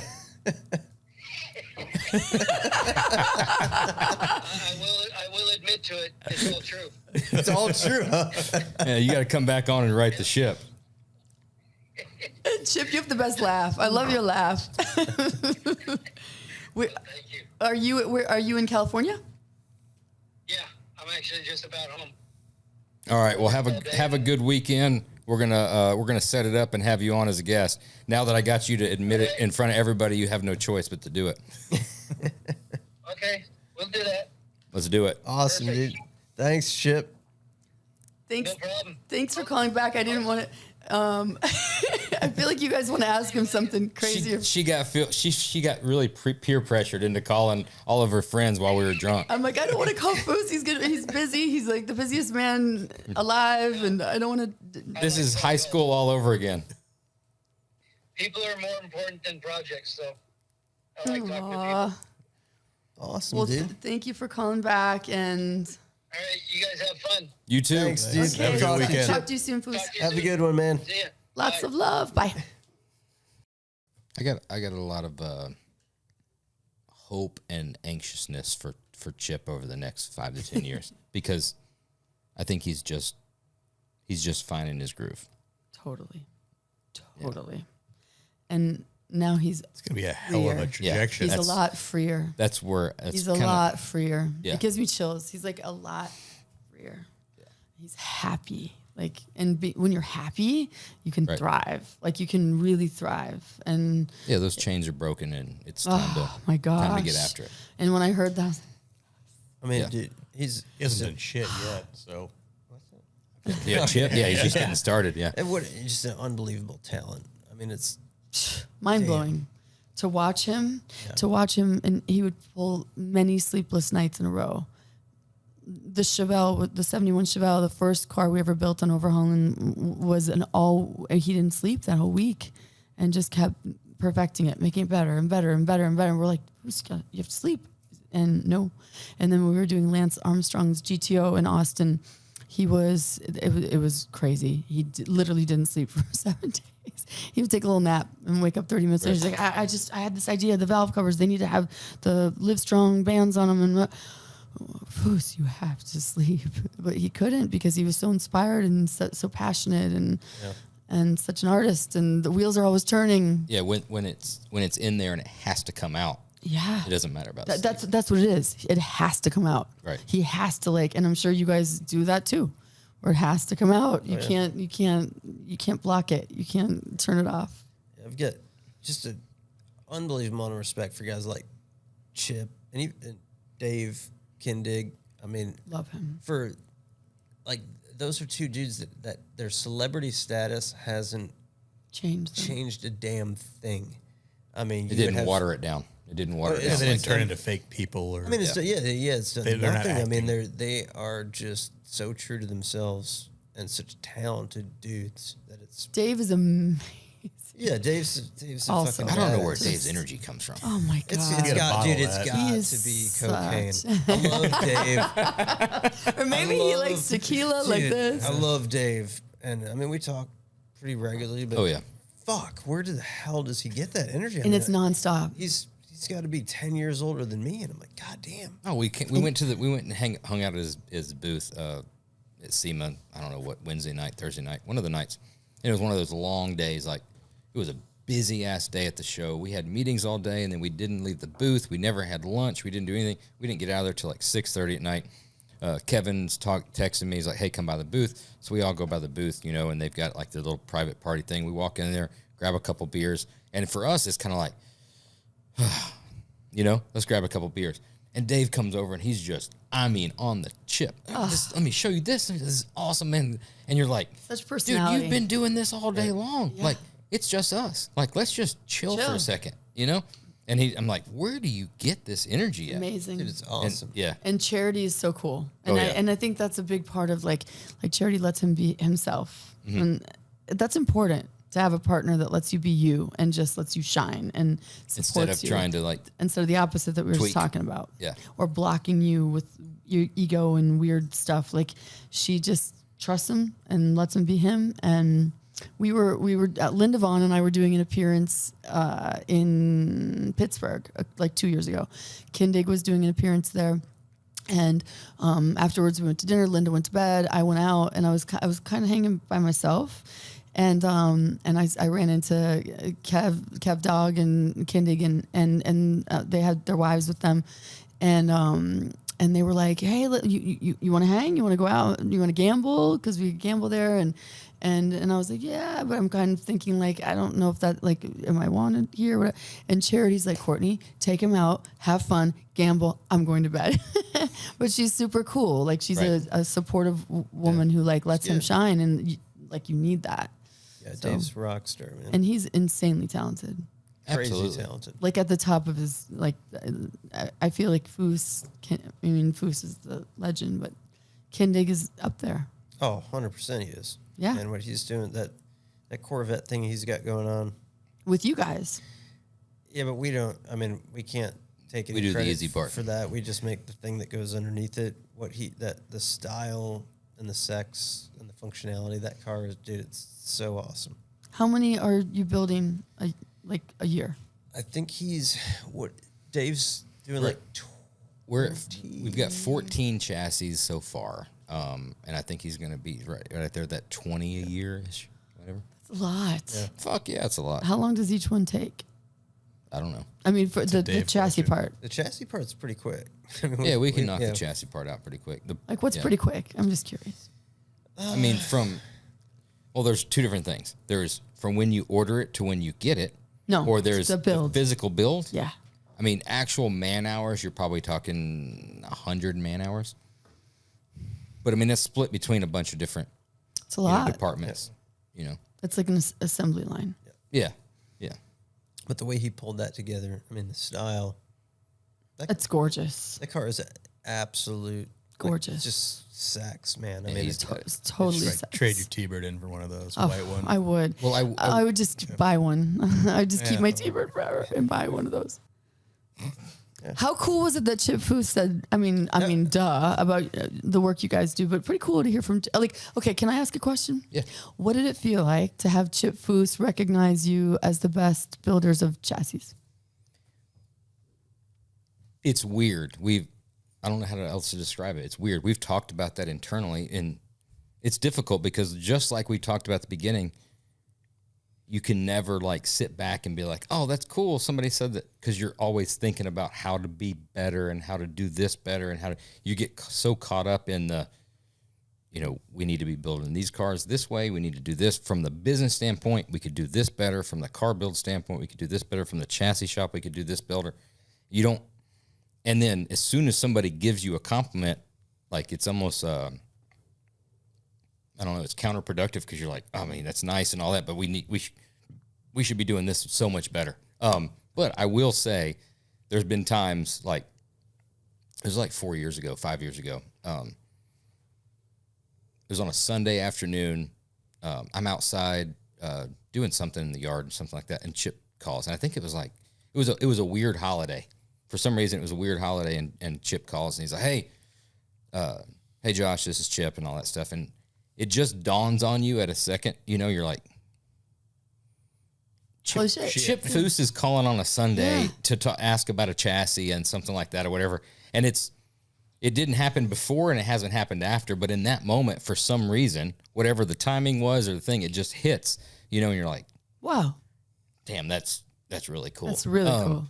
We had the same thing when Troy Trepanier was sitting right there in that seat, and the whole time you're thinking like how pivotal he was in our careers coming up and stuff like that. And it's honestly, we don't want to talk about it too much because I'm afraid somebody's gonna like find out that we're not like really like that good. Just embrace it. Yeah. Just embrace it. It's really really weird. It's a wild deal. I mean, I'm fortunate that Josh handles most of those relationships, because for me, it's like the best thing for me is to be disconnected from it, because I don't receive praise. I don't receive like awards or any of that. Like, I'm just very focused on what I do. So having Josh be that guy that can like it's very intimidating. It's very cool, but like at the same time, all I'm thinking about is like what we do and how we can do it better. So like listening to Chip Foose say that, I can't lean on that for being like an accomplishment. It's hard to describe. Like, it's cool that Josh handles the relationships, and I can just be behind the scenes and continuing to try to build like really cool, rad stuff, so that maybe something like that happens again. But I don't like the praise. Well, from my perspective, it's really fucking cool. It is. That's what I was super gonna cool. go with. Like, these guys are full of shit. It's pretty badass. It's to have pretty Chip badass. Foose say you're the shit, but I mean, I thought so. And I mean, of course, I know that about you guys, and everybody says that about you guys. But to hear Chip Foose, the ultimate legend, who not only is a legend of his craft, but also in he's the TV fucking man. and set the bar for car customizing and also automotive TV, for him to just say, on spontaneously on air that you guys are the best, I think that's huge. He's a great dude. It's funny how in the moment nobody ever gets the credit. It has to be after the fact, and that's what the sad part is. You think about how many lives Boyd impacted, and you never hear about the cool ass stories of the things that Boyd did until after Boyd's gone, and then you've got Chip, and then you've got Troy, and that's what they've done for us, and I'm afraid that nobody's going to know the stories of the things that these guys have done until after they're gone, and that's a difficult part of, I don't know, this whole, because we are all so fucking busy, and nobody has the time to sit down. I mean, honestly, that's what's, besides drinking, that's one of the biggest parts of this podcast, is to be able to tell these stories and have them naturally come out, because you can't just say, hey, we're going to write a story or we're going to tell a story about this. You have to let that shit naturally kind of come out. It's smart that you have alcohol involved too, because that takes everybody gets looser. Everybody gets looser. We wouldn't be anywhere near as entertaining without it. Oh, yeah, 100%. It's genius that you do that. And all these guys and all, like, you know, all those guys have influenced us, right? But you talk about Jesse James, right? Every single fabricator that we've had on this show, Right. has mentioned Jesse James's Welding. The Motorcycle Mania. his motorcycle mania, that show. Yeah. and the inspiration and the time when that came out. All of us were like in our infancy. I mean, we were all like fresh out of high school. We were just getting started, and that dude. I mean, dude, Jesse has no problem like with saying what he's good at, right?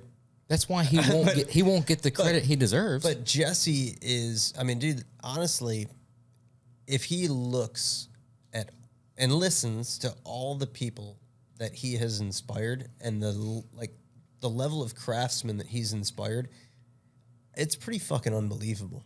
You know, like almost everybody who's at the top of their game mentions Jesse James, you know, and being inspired by that motorcycle mania. Seeing that badass part of that show, even in looking back nowadays, how horrible the production or the graphics were at that time, but how badass it seemed, and how many people got into it. And this industry would not be where it's at, labor pool wise, had it not be for Jesse. Really? Wow. 100%. Really? It would not be. Nope. Because he had to sell the cool of working with your hands. Now, I'm not saying it doesn't take everybody. It takes Chip, it takes Troy, it takes these people. But the fabricator part of it, if you didn't sell the sex of this is how fucking badass That's a it good is, point. and this is what I want to do with my living and be like that. That's a good point. How many people do we have in the shop right now that got into this because of that? That's a really good point. Never heard that before. Almost every guy, John, our top guy out there in the hot rod shop, who manages the whole hot rod shop, he's the exact same way. Roger from Ironworks said the same exact thing. He Everyone got into this. interviewed. Yeah. I think Jesse made the fabricators. I think Chip probably made the customers. Yeah. Yeah.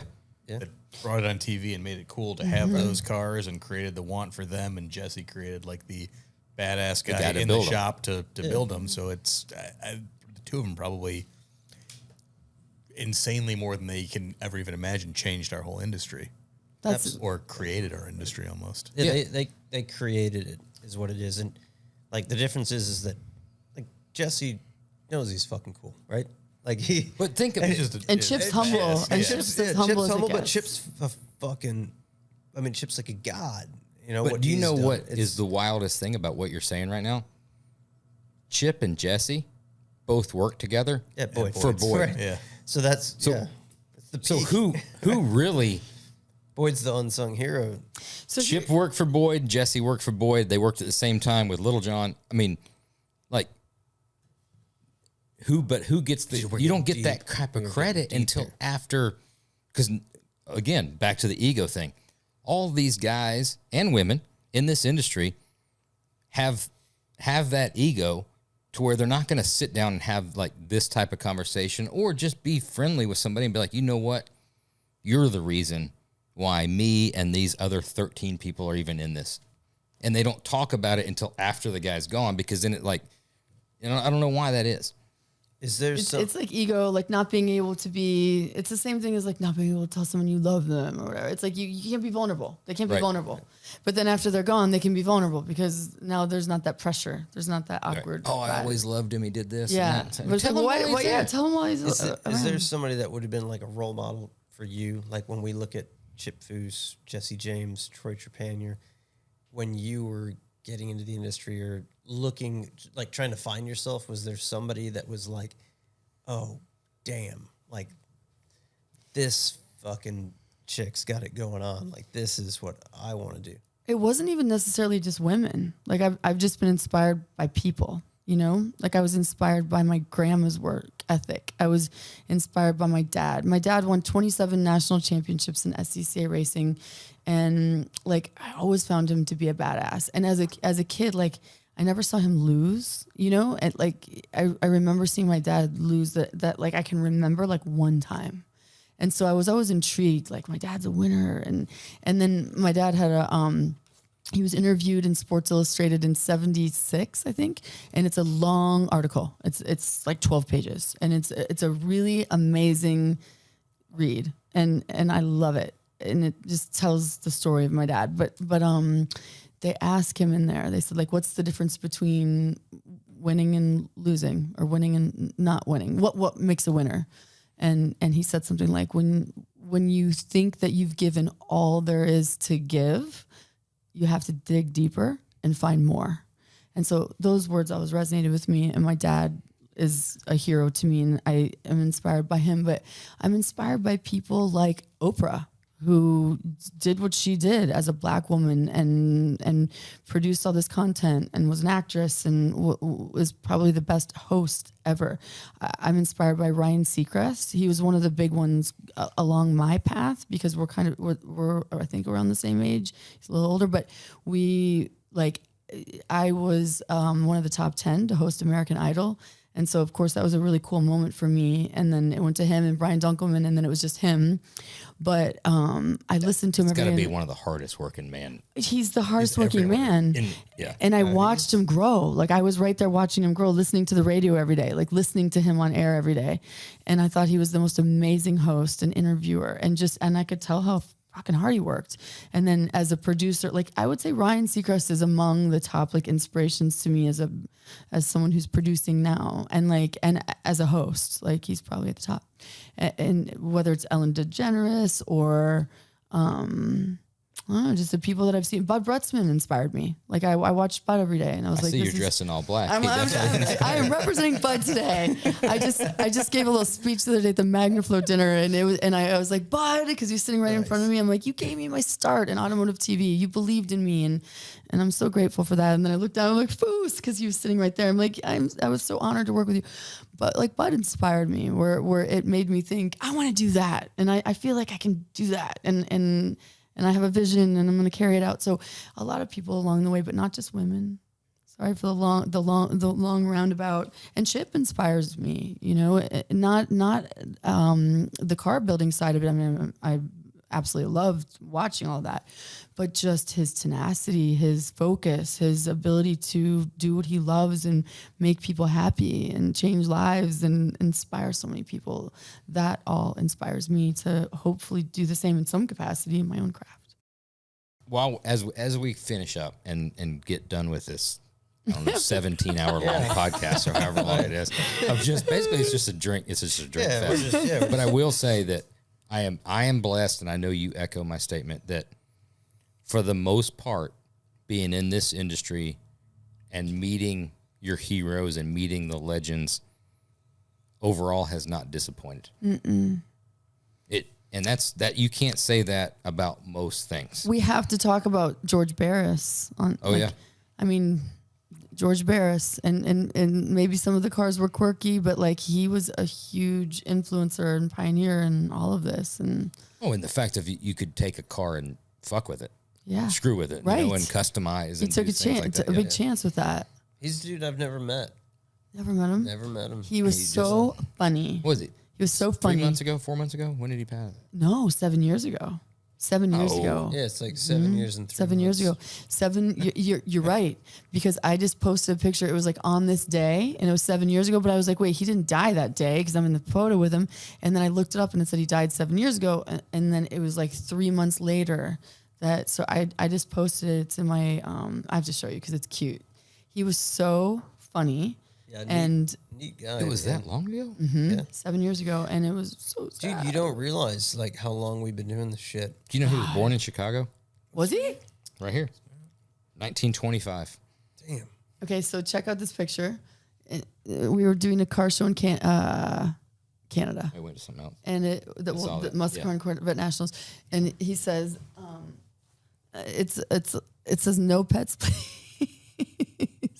No pets, please. November 5th, 2015 is when he died. November 5th, 2015. So, but he's a legend, and absolutely. He's a Joe, legend. and but Boyd. Do you ever talk to Joe Coddington? No. Last time I talked to Joe was probably like 4 or 5 years ago at a SEMA deal out in Pomona. You should have her on because like she would tell fascinating stories. I bet she would have some good stories. That would be good. Yeah. I saw her at SEMA. I mean, she's a badass. Oh, yeah. and she loved Boyd and spent many years with him, and she has lots of stories and worked with him. That would be a good one. We always ask a guest for suggestions because everybody's got different circles. Everybody's got different, like, oh, you need to have so-and-so on. That would be good. So Someone we've brought up Charlie, too. Charlie Hutton, Yeah. for sure.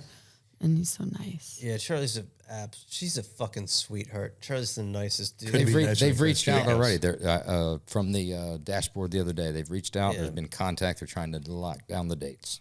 So we will see what Yeah, happens. Charlie's a good dude.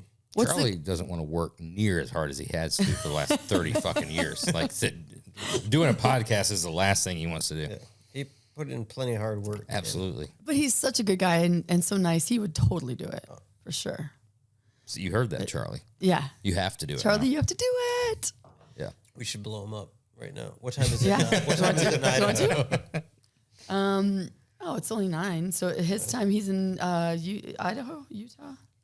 He's out west, right? I should call him. He'll think it's like an emergency.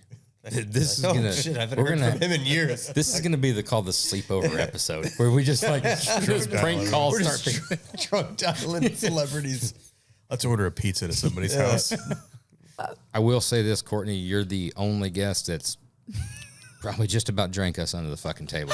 This is and the tequila damn. is what did it. Yeah. I think to Courtney Hansen. Yeah, I handle feel her like alcohol. Courtney. Yeah. To Courtney. I feel like And to Jeremy's first tequila absolutely. I experience feel in like all I'm these still years. hanging in there. you know? Yeah. I mean, the last person to sit in that seat didn't fare too well. No, Oh, you crushed Mike Ring. Yep. Mike, so Ring. Yeah, of Brothers, course, obviously. of So course. I love Mike- those guys. Mike Ring sat in that seat, and he ended up under the table. he So he started with your head where it's at, and he ended with his nose right here.